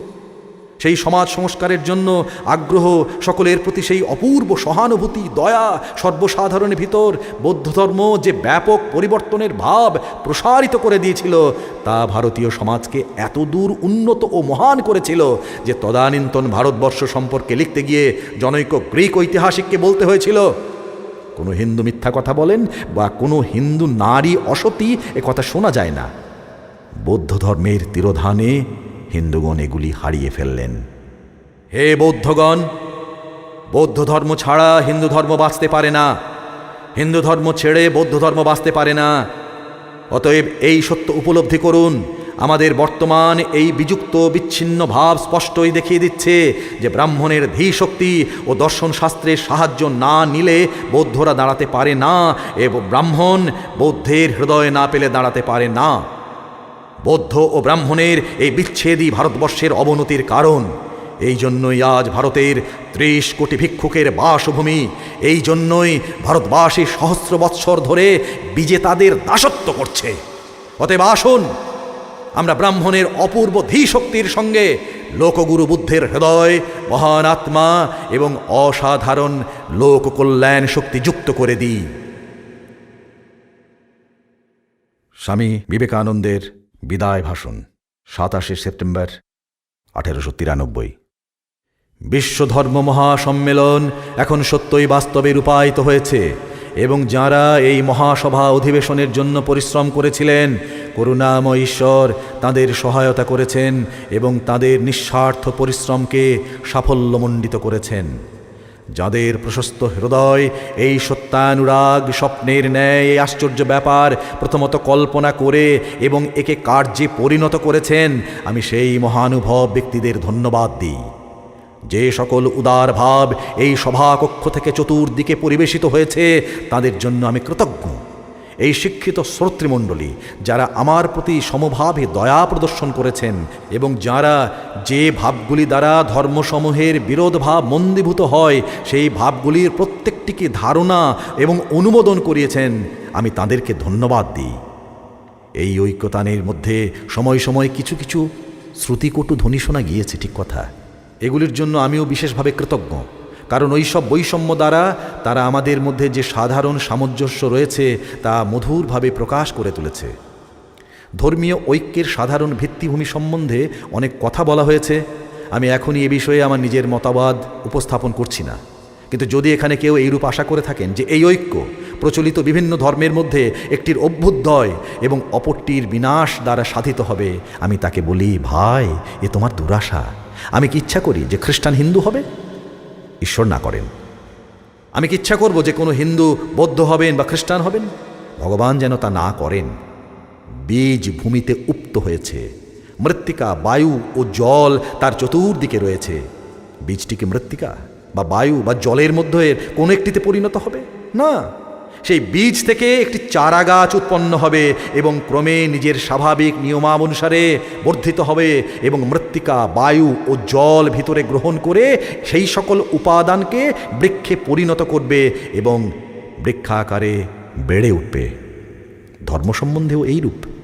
খ্রিস্টানকে হিন্দু বা বৌদ্ধ হতে হবে না, অথবা হিন্দু ও বৌদ্ধকে খ্রিস্টানও হতে হবে না, কিন্তু প্রত্যেক ধর্মই অন্য ধর্মের সার ভাগগুলি গ্রহণ করবে, পুষ্টি লাভ করবে এবং নিজের বিশেষত্ব বজায় রেখে নিজের প্রকৃতি অনুসারে বর্ধিত হবে।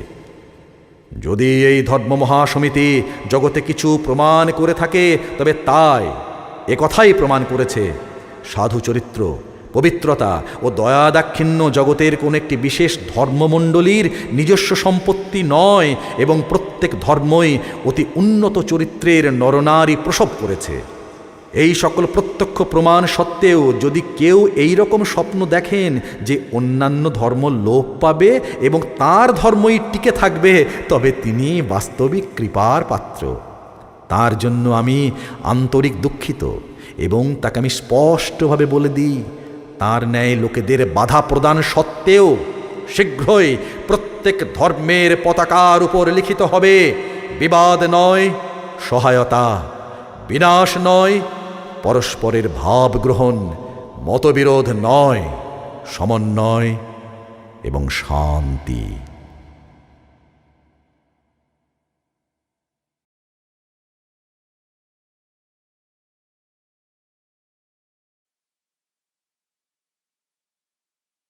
Swami Vivekananda's address on 11th September 1893 in response to the welcome at the World's Parliament of Religions in Chicago, United States of America.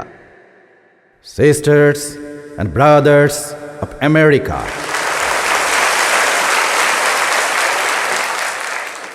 it fills my heart with joy unspeakable to rise in response to the warm and cordial welcome which you have given us. I thank you in the name of the most ancient order of monks in the world.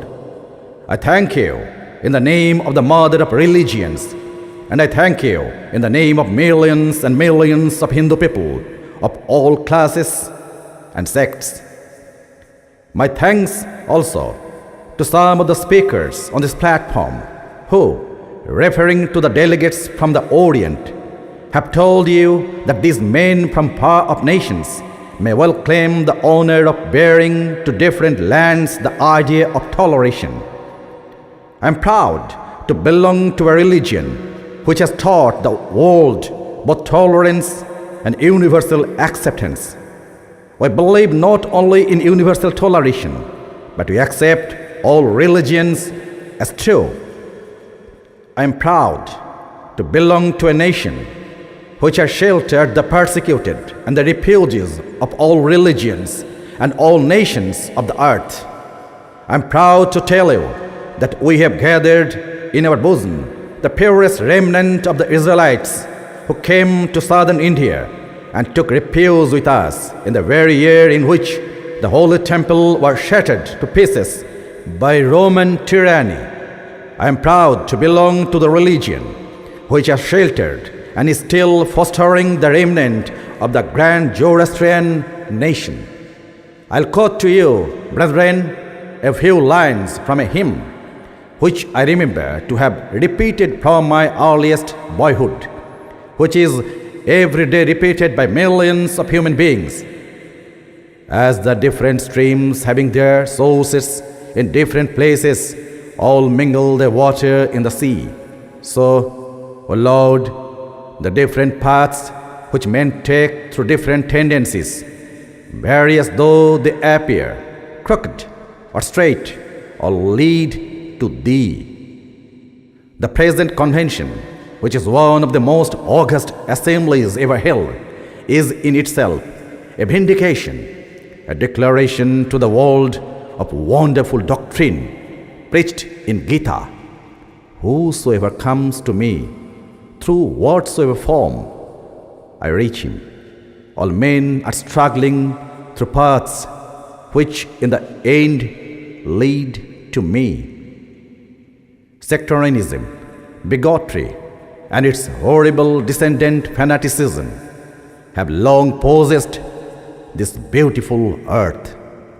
They have filled the earth with violence, drenched it often and often with human blood, destroyed civilization, and sent whole nations to despair. Had it not been for these horrible demons, human society would be far more advanced than it is now.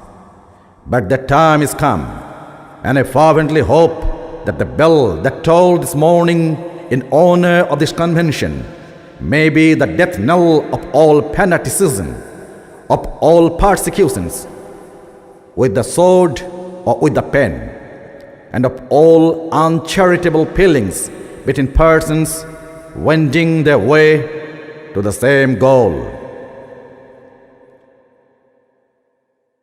Swamiji's speech on 15th September 1893 entitled Why We Disagree. I will tell you a little story.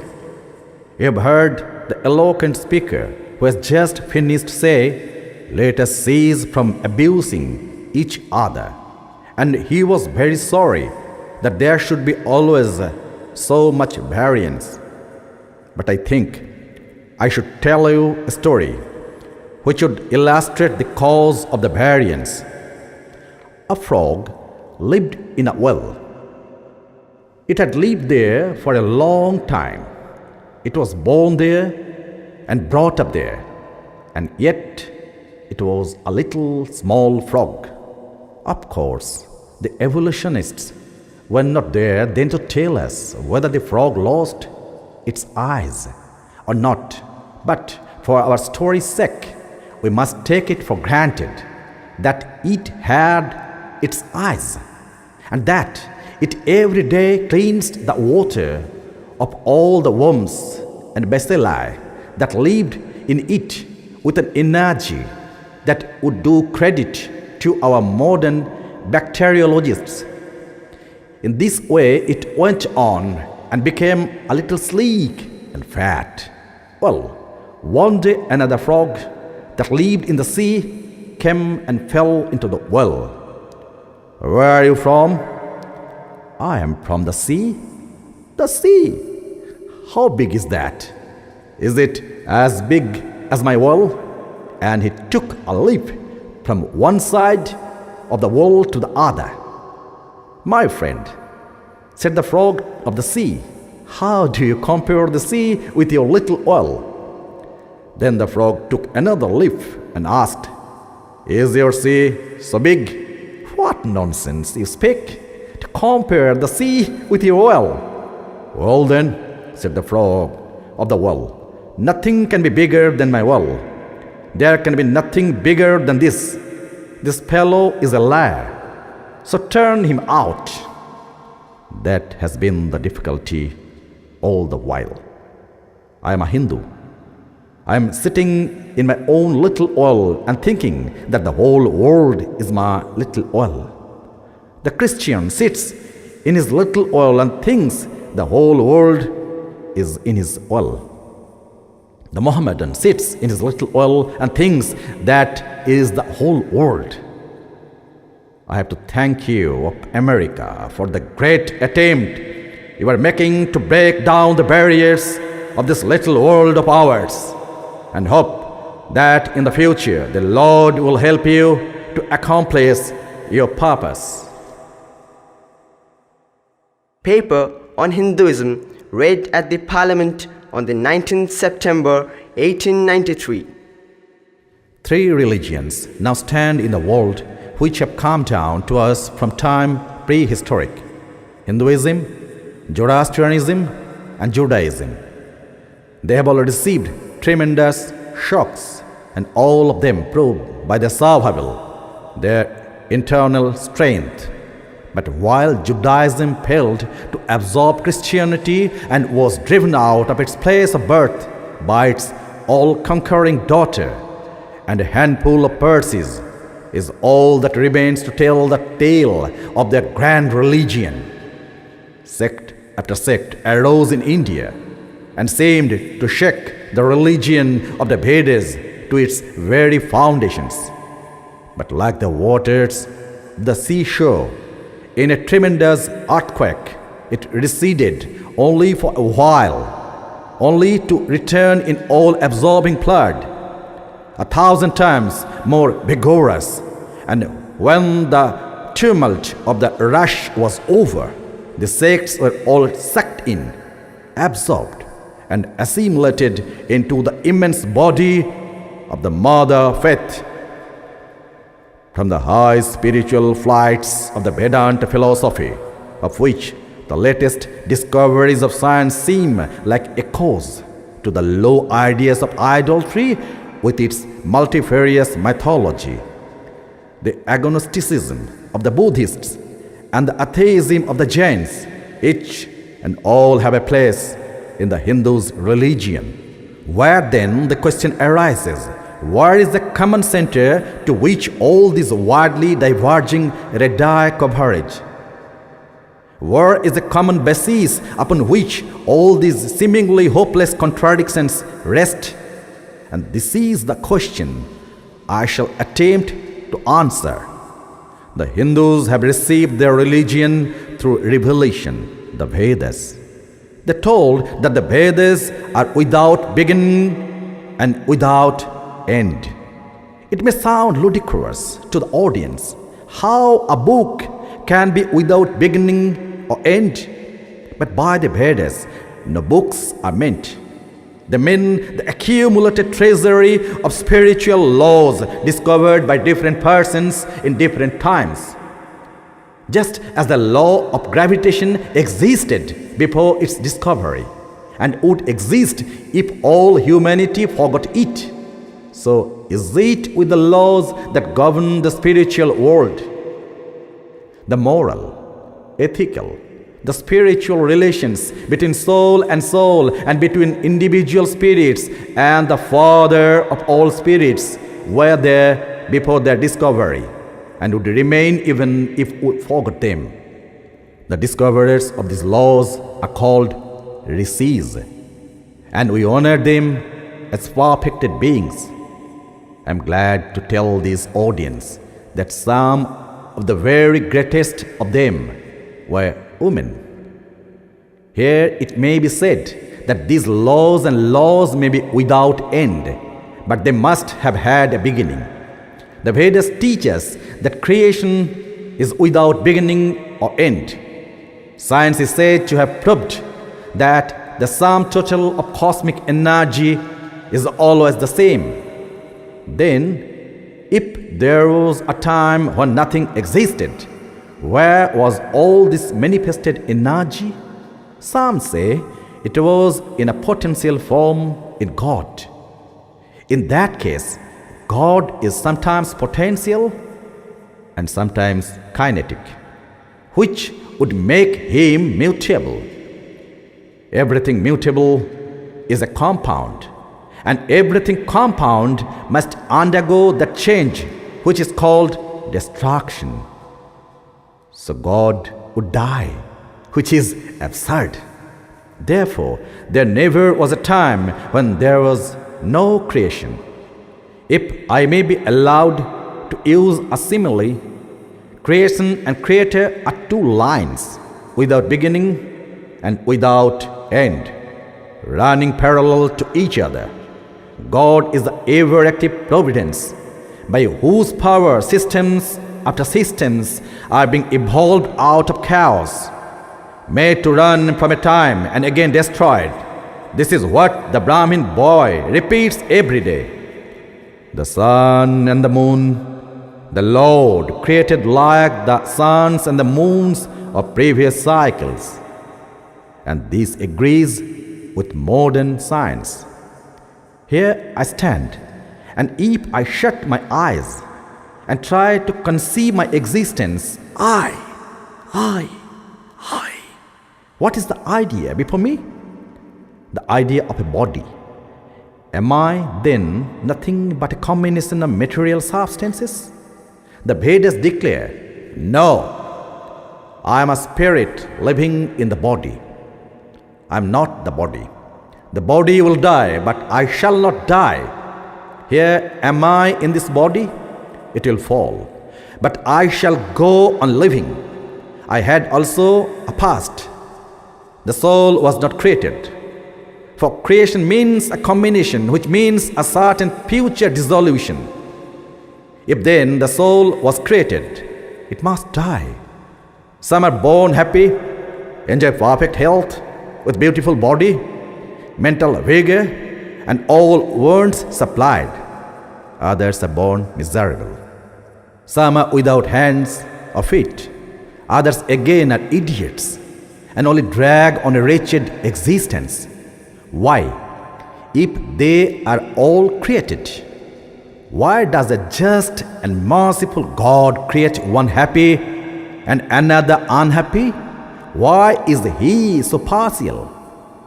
Nor would it mend matters in the least to hold that those who are miserable in this life will be happy in a future one.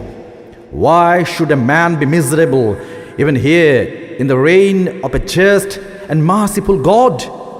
In the second place, the idea of a creator God does not explain the anomaly, but simply expresses the cruel fate of an all-powerful being. There must have been causes, then, before the birth, to make a man miserable or happy, and those were his past actions. Are not all the tendencies of the mind and the body accounted for by inherited aptitude? Here are two parallel lines of existence, one of the mind and the other of the matter.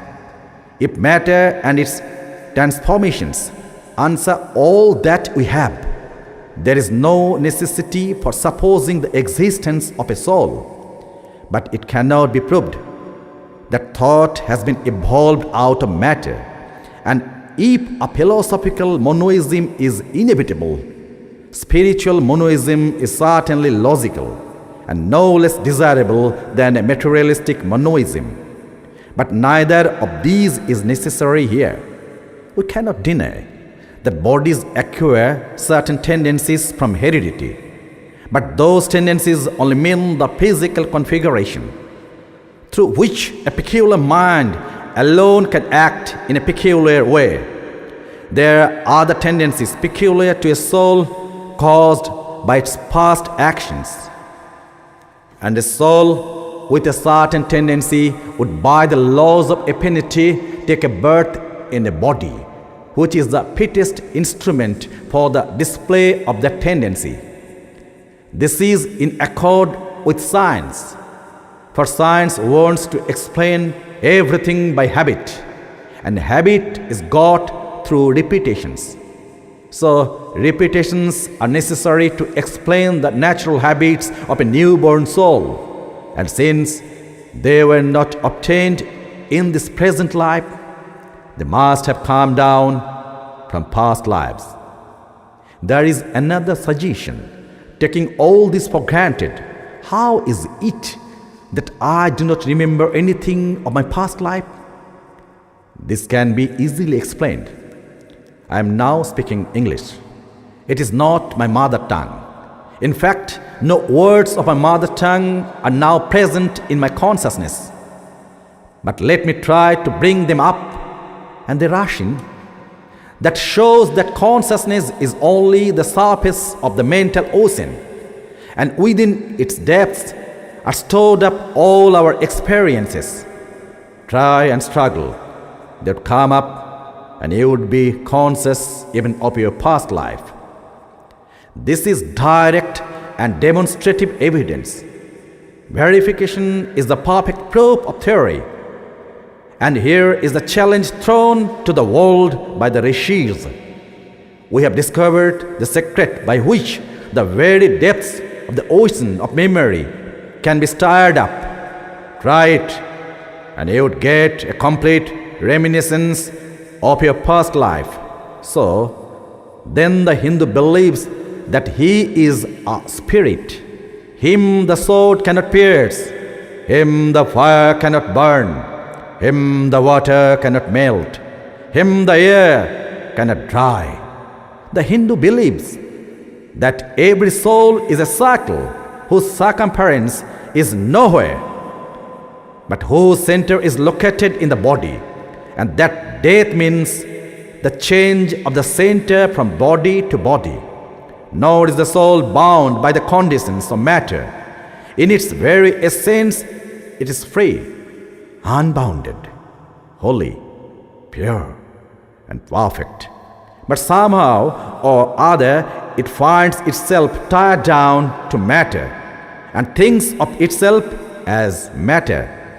Why should the free, perfect, and pure being be thus under the thraldom of matter? Is the next question. How can the perfect soul be deluded into the belief that it is imperfect? We have been told that the Hindus shirk the question and say that no such question can be there.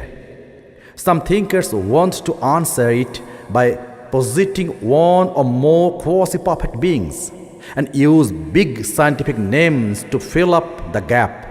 But naming is not the explaining. The question remains the same. How can the perfect become the quasi-perfect? How can the pure, the absolute, change even a microscopic particle of its nature? But the Hindu is sincere. He does not want to take shelter under sophistry. He is brave enough to face the question in a manly fashion. And his answer is, I do not know. I do not know how the perfect being, the soul, came to think of itself as imperfect, as joined to and conditioned by matter. But the fact is a fact for all that. It is a fact in everybody's consciousness that one thinks of oneself as a body. The Hindu does not attempt to explain why one thinks one is the body. The answer that it is the will of God is no explanation. This is nothing more than that. The Hindu says, I do not know. Well, then the human soul is eternal and immortal, perfect and infinite. And death means only a change of center from one body to another. The present is determined by our past actions, and the future by the present. The soul will go on evolving up or reverting back from birth to birth and death to death. But here is another question. Is man a tiny boat in the tempest, raised one moment of the foamy crest of a billow and dashed down into a yawning chasm the next, rolling to and fro at the mercy of good and bad actions, a powerless, helpless wreck in an ever-rising, ever-rushing, uncompromising current of cause and effect, a little moth placed under the wool of causation, which rolls on crushing everything in its way and waits not for the widow's tears or the orphan's cry. The heart sinks at the idea, yet this is the law of nature. Is there no hope? Is there no escape? Was the cry that went up from the bottom of the heart of despair. It reached the throne of mercy, and words of hope and consolation came down and inspired a verdict says, and he stood up before the world and in trumpet voice proclaimed the glad tidings. Hear, ye children of immortal bliss, even ye that reside in higher spheres, I have found the ancient one who is beyond all darkness, all delusion. Knowing him alone, you shall be saved from death over again. Children of immortal bliss, what a sweet and hopeful name. Allow me to call you, brethren, by the sweet name, heirs of immortal bliss. Yeah, the Hindu refuses to call you sinners. Yeah, are the children of God, the sharers of immortal bliss, holy and perfect beings. Ye divinities on earth, sinners. It is a standing label on human nature. Come up, O lions, and shake up the delusion that you are sheep. Your souls immortal, spirits free, blessed, and eternal. Ye are not matter, ye are not bodies, Matter is your servant, not you the servant of matter. Thus, it is that the Vedas proclaim not a dreadful combination of unforgiving laws, not an endless prison of cause and effect, but that at the head of all these laws, in and through every particle of matter and force, stands one by whose command this wind blows, the fire burns, the clouds rain, and death stalks upon the earth. And what is his nature? He is everywhere, the pure and the formless one, the Almighty and the All-Merciful. Thou art our Father, Thou art our Mother, Thou art our beloved friend, Thou art the source of all strength. Give us strength. Thou art He that beareth the burdens of the universe. Help me bear the little burden of this life. Thus sang the rishis of the Vedas. And how to worship Him? Through love. He is to be worshipped as the one beloved, dearer than everything in this and the next life. This is the doctrine of love declared in the Vedas, and let us see how it is fully developed and taught by Krishna, whom the Hindus believe to have been God incarnate on earth. He taught that a man ought to live in this world like a lotus leaf, which grows in the water, but is never moistened by water. So a man ought to live in the world, his heart to God and his hands to work. It is good to love God for hope of reward in this or the next world, but it is better to love God for love's sake. And the prayer goes, Lord, I do not want wealth, nor children, nor learning. If it be Thy will, I shall go from birth to birth. But grant me this, that I may love Thee without the hope of reward. Love unselfishly, for love's sake.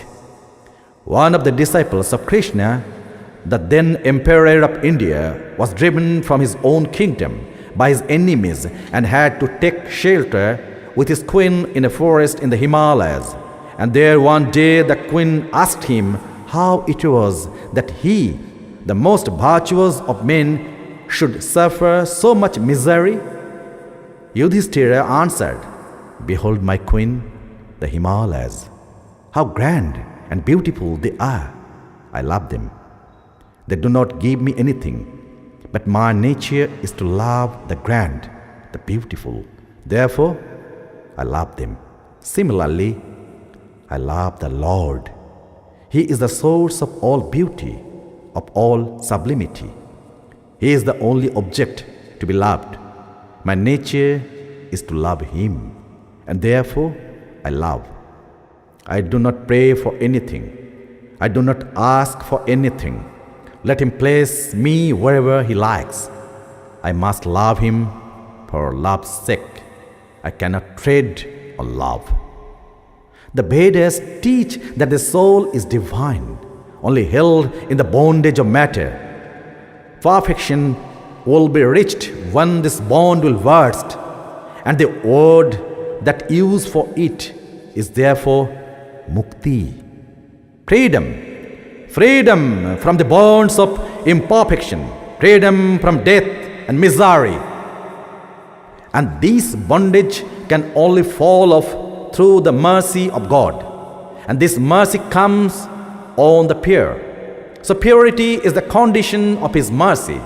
How does that mercy act? He reveals Himself to the pure heart, the pure and the stainless see God. Yeah, even in this life. Then and then only all the crookedness of the heart is made straight. Then all doubt ceases. He is no more the freak of a terrible law of causation. This is the very center, the very vital conception of Hinduism. The Hindu does not want to live upon words and theories. If there are existences beyond the ordinary sensuous existence, he wants to come face to face with them. If there is a cell in him which is not matter, if there is a soul in him which is not matter, if there is an all-merciful universal soul, he will go to him direct. He must see him, and that alone can destroy all doubts. So the best proof a Hindu says gives about the soul, about God is, I have seen the soul, I have seen God. And that is the only condition of perfection. The Hindu religion does not consist in struggles and attempts to believe a certain doctrine or dogma, but in realizing, not in believing, but in being and becoming. Thus, the whole object of the system is by constant struggle to become perfect, to become divine, to reach God and see God, and this reaching God, seeing God, becoming perfect, even as the Father of heaven is perfect, constitutes the religion of the Hindus. And what becomes of a man when he attains perfection? He lives a life of bliss infinite. He enjoys infinite and perfect bliss, having obtained the only thing in which man ought to have pleasure, namely God, and enjoys the bliss with God. So far, all the Hindus are agreed. This is the common religion of all the sects of India. But then, perfection is absolute, and the absolute cannot be two or three. It cannot have any qualities. It cannot be an individual. So, when a soul becomes perfect and absolute, it must become with the Brahmana. And it would only realize the Lord as the perfection, the reality of its own nature and existence. The existence absolute, knowledge absolute, and bliss absolute. We have often and often read this, called the losing of individuality and becoming a stalk or a stone. He jests at skirts that never felt a wound. I tell you, it is nothing of the kind. If it is happiness to enjoy the consciousness of this small body, it must be greater happiness to enjoy the consciousness of two bodies. The measure of happiness increasing with the consciousness of an increasing number of bodies. The aim, the ultimate of happiness being reached when it would become a universal consciousness. Therefore, to gain the infinite universal individuality, the miserable little prison individuality must go. Then alone can death cease when I am one with life. Then alone can misery cease when I am one with happiness itself. Then alone can all error cease when I am one with knowledge itself. And this is the necessary scientific conclusion. Science has proved to me that physical individuality is a delusion, that really my body is one little continuously changing body in an unbroken ocean of matter. And Advaita, that is unity, is the necessary conclusion with my other counterpart, soul. Science is nothing but the finding of unity. As soon as science would reach perfect unity, it would stop from further progress, because it would reach the goal. Thus, chemistry could not progress further when it would discover one element out of which all others could be made. Physics would stop when it would be able to fulfill its services in discovering one energy in which all the others are but manifestations. And the science of religion became perfect when it would discover Him who is the one life in a universe of death, Him who is the constant basis of an ever-changing world, one who is the only soul, of which all souls are but delusive manifestations. Thus is it, through multiplicity and duality, that the ultimate unity is reached. Religion can go no further. This is the goal of all science, to come to this conclusion in the long run. Manifestation and not creation is the word of science today, and the Hindu is only glad that what he has been cherishing in his bosom for ages is going to be taught in more forcible language and with further light from the latest conclusions of science. Descend we now from the aspirations of philosophy to the religion of the ignorant. At the very outset, I may tell you that there is no polytheism in India.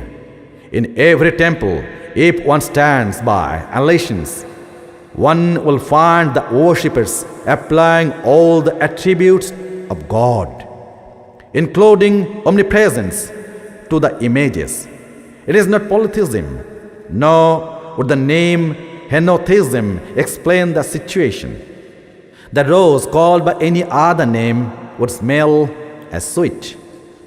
Names are not explanations. I remember, as a boy, hearing the Christian missionary preach to a crowd in India. Among other sweet things he was telling them was that if he gave a blow to their idol with his stick, what could it do? One of the hearers sharply answered, "If I abuse your God, what can he do?" "You would be punished," said the preacher, "when you die." "So my idol will punish you when you die," retorted the Hindu. "The tree is known by its fruits. When I have seen amongst them that are called idolaters, men that like of whom the morality and spirituality and love I have never seen anywhere, I stop and ask myself, can sin beget holiness? Superstition is the great enemy of man, but bigotry is worse. Why does a Christian go to the church? Why is the cross holy? Why is the face turned toward the sky in prayer? Why are there so many images in Catholic Church? Why are there so many images in the minds of Protestants when they pray? My brethren, we can no more think about anything without a mental image than we can live without breathing. By the law of association, the material image calls up the mental idea and vice versa. This is why the Hindu uses an external symbol when he worships. He will tell you, it helps to keep his mind fixed on the being to whom he prays. He knows as well as you do that the image is not God, is not omnipresent. After all, how much does omnipresence mean to almost the whole world? It stands merely as a word, a symbol. Has God superficial area? If not, when we repeat that word omnipresent, we think of the extended sky or of space. That is all. As we find that somehow or other, by the laws of our mental constitution, we have to associate our ideas of infinity with the image of the blue sky or of the sea. So we naturally connect our idea of holiness with the image of a church, a mosque, or a cross. The Hindus have associated the ideas of holiness, purity, truth, omnipresence, and such other ideas with different images and forms. But with this difference, that while some people devote their whole lives to their idol of a church and never rise higher, because with them religion means an intellectual assent to certain doctrines and doing good to their fellows. The whole religion of the Hindu is centered in realization. Man is to become divine by realizing the divine. Idols or temples or churches or books are only the supports, the helps to this spiritual childhood. But on and on he must progress. We must not stop anywhere. External worship, material worship, say the scriptures, is the lowest stage, struggling to rise high. Mental prayer is the next stage. But the higher stage is when the Lord has been realized. Mark, the same honest man who is kneeling before the idol tells you, him the sun cannot express, nor the moon, nor the stars, the lightning cannot express him, nor what we speak of as fire. Through him they shine. But he doesn't abuse anyone's idol or call its worship sin. He recognizes in it a necessary stage of life. The child is the father of the man. Would it be right for the old man to say that childhood is a sin or youth a sin? If a man can realize his divine nature with the help of an image, would it be right to call that a sin? Nor even when he has passed the stage should we call it an error. To the Hindu, man is not traveling from error to truth, but from truth to truth, from lower to higher truth. To him all the religions, from the lowest fetishism to the higher absolutism, mean so many attempts of the human soul to grasp and realize the infinite, each determined by the conditions of its birth and association. And each of these marked a stage of progress. And every soul is a young eagle soaring higher and higher, gathering more and more strength till it reaches the glorious sun. Unity in variety is the plan of nature, and the Hindu has recognized it. Every other religion lays down certain fixed dogmas and tries to force society to adopt it. It places before society only one coat, which must fit Jack or John or Henry, all alike. If it does not fit John or Henry, he must go without a coat to cover his body. The Hindus have discovered that the absolute can only be realized or thought of or stated through the relative, and the images, crosses, the crescents are simply so many symbols, so many pegs to hang the spiritual ideas on.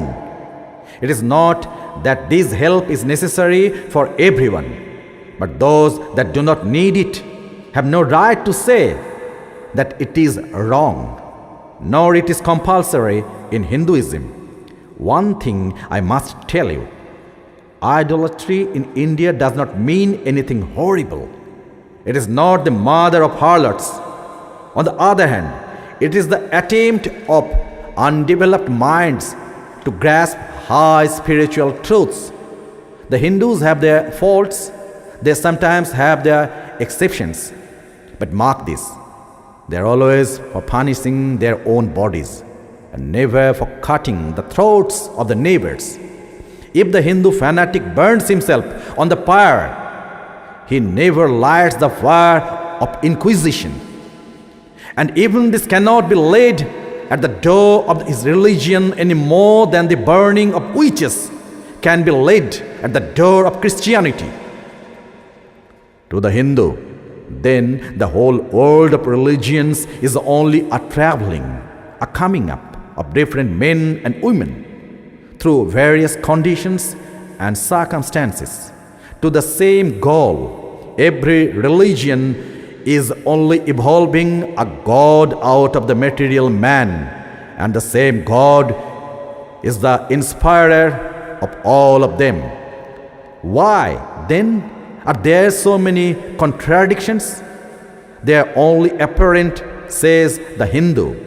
The contradictions come from the same truth, adapting itself to the varying circumstances of different natures. It is the same light coming through glasses of different colors, and these little variations are necessary for purposes of adaptation. But in the heart of everything, the same truth reigns. The Lord has declared to the Hindu in his incarnation as Krishna, I am in every religion, as the thread through a string of pearls. Wherever thou seest extraordinary holiness and extraordinary power raising and purifying humanity, know thou that I am there. And what has been the result? I challenge the world to find, throughout the whole system of Sanskrit philosophy, any such expression as that the Hindu alone will be saved and not others. Says Bhashya, we find perfect men even beyond the pale of our caste and creed. One thing more, how then can the Hindu, whose whole fabric of thought centers in God, believe in Buddhism, which is agnostic, or in Jainism, which is atheistic? The Buddhists or the Jains do not depend upon God, but the whole force of their religion is directed to the great central truth in every religion, to evolve a God out of man. They have not seen the Father, but they have seen the Son. And he that hath seen the Son hath seen the Father also. This, brethren, is a short sketch of the religious ideas of the Hindus. The Hindu may have failed to carry out all his plans, but if there is ever to be a universal religion, it must be one which will have no location in place or time, which will be infinite like the God it will preach, or whose sun will shine upon the followers of Krishna and of Christ, or saints and the sinners alike, which will not the Brahminic or Buddhistic, Christian or Mohammedan, but the sum total of all these, and still have infinite space for development, which in its Catholicity will embrace in its infinite arms, and find a place for every human being, from the lowest groveling savage, not far removed from the brute, to the highest man, towering by the virtues of his head and heart almost above humanity, making society stand in awe of him and doubt his human nature. It will be a religion which will have no place for persecution or intolerance in its polity, which will recognize divinity in every man and woman, and whose whole scope, whose whole force will be created in aiding humanity to realize its own true divine nature. Offer such a religion, and all the nations will follow you. Ashoka's council was a council of the Buddhist faith. Akbar's, the more of the purpose, was only a parlor meeting. It was reserved for America to proclaim to all quarters of the globe that the Lord is in every religion. May He, who is the Brahman of the Hindus, the Ahura Mazda of the Zoroastrians, the Buddha of the Buddhists, the Jehovah of the Jews, the Father of heaven of the Christians, give strength to you to carry out your noble idea. The star arose in the east. It traveled steadily towards the west, sometimes dimmed, and sometimes effulgent, till it made a circuit of all the world. And now it is again rising on the very horizon of the east, the borders of the St. Paul, this thousandfold more effulgent than it ever was before. Hail, Columbia, motherland of liberty! It has been given to thee, who never dipped her hand in her neighbor's blood, who never found out that the shortest way of becoming rich was by robbing one's neighbors. It has been given to thee to march at the vanguard of civilization with the flag of harmony. Address on 20th September 1993 entitled Religion Not the Crying Need of India. Christians must always be ready for good criticism. And I have a think that you will mind if I make a little criticism. You Christians, who are so fond of sending out missionaries to save the soul of the heathen, why do you not try to save their bodies from starvation?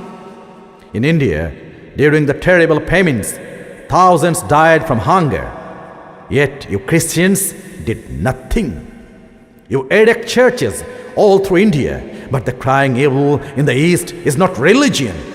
They have religion enough, but it is bread that the suffering millions of burning India cry out for with parched throats. They ask us for bread, but we give them stones. It is an insult to a starving people to offer them religion.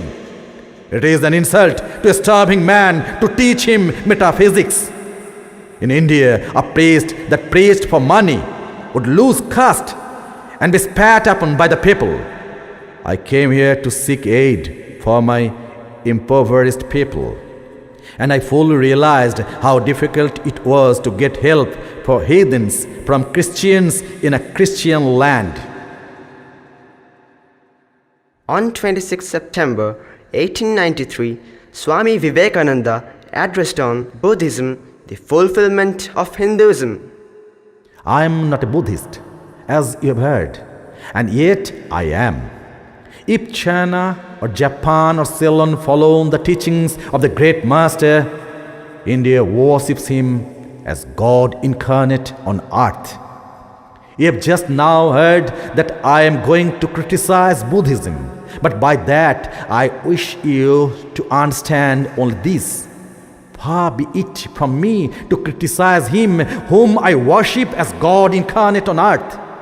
But our views about Buddha are that he was not understood properly by his disciples. The relation between Hinduism, by Hinduism I mean the religion of the Vedas, and what is called Buddhism at the present day is nearly the same as between Judaism and Christianity. Jesus Christ was a Jew and Shakyamuni was a Hindu.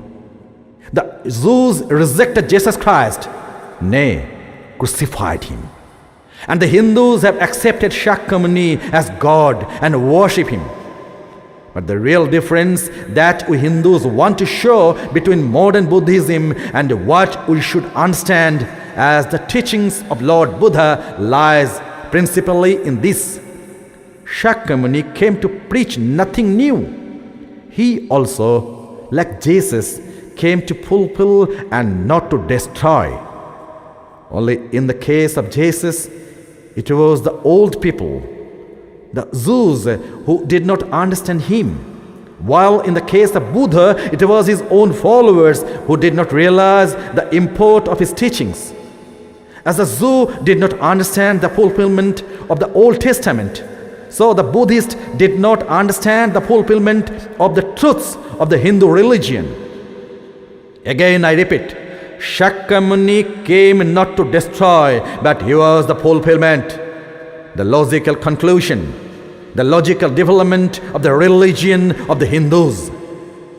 The religion of the Hindus is divided into two parts, the ceremonial and the spiritual. The spiritual portion is specially studied by the monks. In that there is no caste. A man from the highest caste and a man from the lowest may become a monk in India, and the two castes become equal. In religion, there is no caste. Caste is simply a social institution. Shakyamuni himself was a monk, and it was his glory that he had the large-heartedness to bring out the truths from the hidden Vedas and throw them broadcast all over the world. He was the first being in the world who brought missionaries into practice. Nay, he was the first to conceive the idea of proselytizing. The great glory of the Master lay in the wonderful sympathy for everybody, especially for the ignorant and the poor. Some of his disciples were Brahmins. When Buddha was teaching, Sanskrit was no more the spoken language in India. It was only in the books of the learned. Some of Buddha's Brahmin disciples wanted to translate his teachings into Sanskrit, but he distinctly told them, "I am for the poor, for the people. Let me speak in the tongue of the people." And so to this day, the great bulk of his teachings are in the vernacular of that day in India. Whatever may be the position of philosophy, whatever may be the position of metaphysics, so long as there is such thing as death in the world, so long as there is such thing as weakness in human heart, so long as there is a cry going out of the heart of man in his very weakness, there shall be the faith in God. On the philosophic side, the disciples of the great master dashed themselves against the eternal rocks of the Vedas and could not cross them. And on the other side, they took away from the nation the eternal God to which everyone, man and woman, clings so fondly. And the result was that Buddhism had to die a natural death in India. At the present day, there is not one who calls oneself a Buddhist in India, the land of its birth. But at the same time, Brahminism lost something, that reforming zeal, that wonderful sympathy and charity for everybody, that wonderful leaven which Buddhism had brought to the masses and which had rendered Indian society so great that a Greek historian who wrote about India of the time was led to say that no Hindu was known to tell an untruth, and no Hindu woman has known to be unchaste. Hinduism cannot live without Buddhism, nor Buddhism without Hinduism. Then realize what the separation was shown to us, that the Buddhists cannot stand without the brain and philosophy of Brahmins, nor the Brahmin without the heart of the Buddhists. The separation between the Buddhists and the Brahmins is the cause of the downfall of India. That is why India is populated by 300 millions of beggars. And that is why India has been the slave of the conquerors for the last 1,000 years. Let us then join the wonderful intellect of the Brahmins with the heart, the noble soul, the wonderful humanizing power of the great master. Address at the final session, 27 September 1893.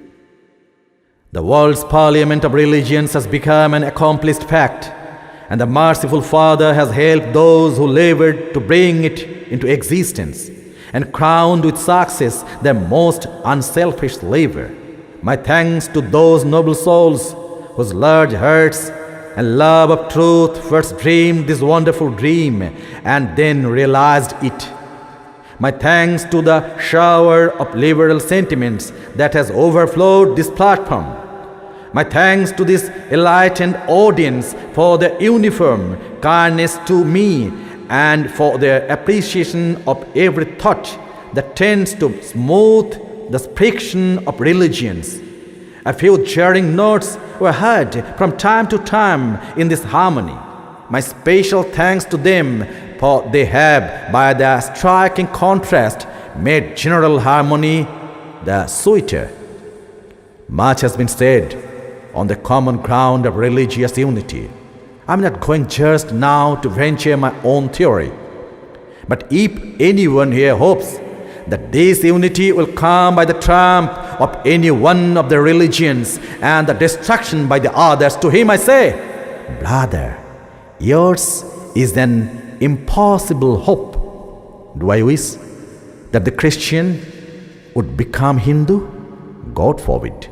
Do I wish that Hindu or the Buddhist would become a Christian? God forbid. The seed is put in the ground. The earth and air and water are placed around it. Does the seed become the earth, or the air, or the water? No. It becomes a plant. It develops after the law of its own growth, assimilates the air, the earth, and the water, converts them into plant substance, and grows into plant. Similar is the case with religion. The Christian is not to become a Hindu or a Buddhist, nor a Hindu or a Buddhist to become a Christian.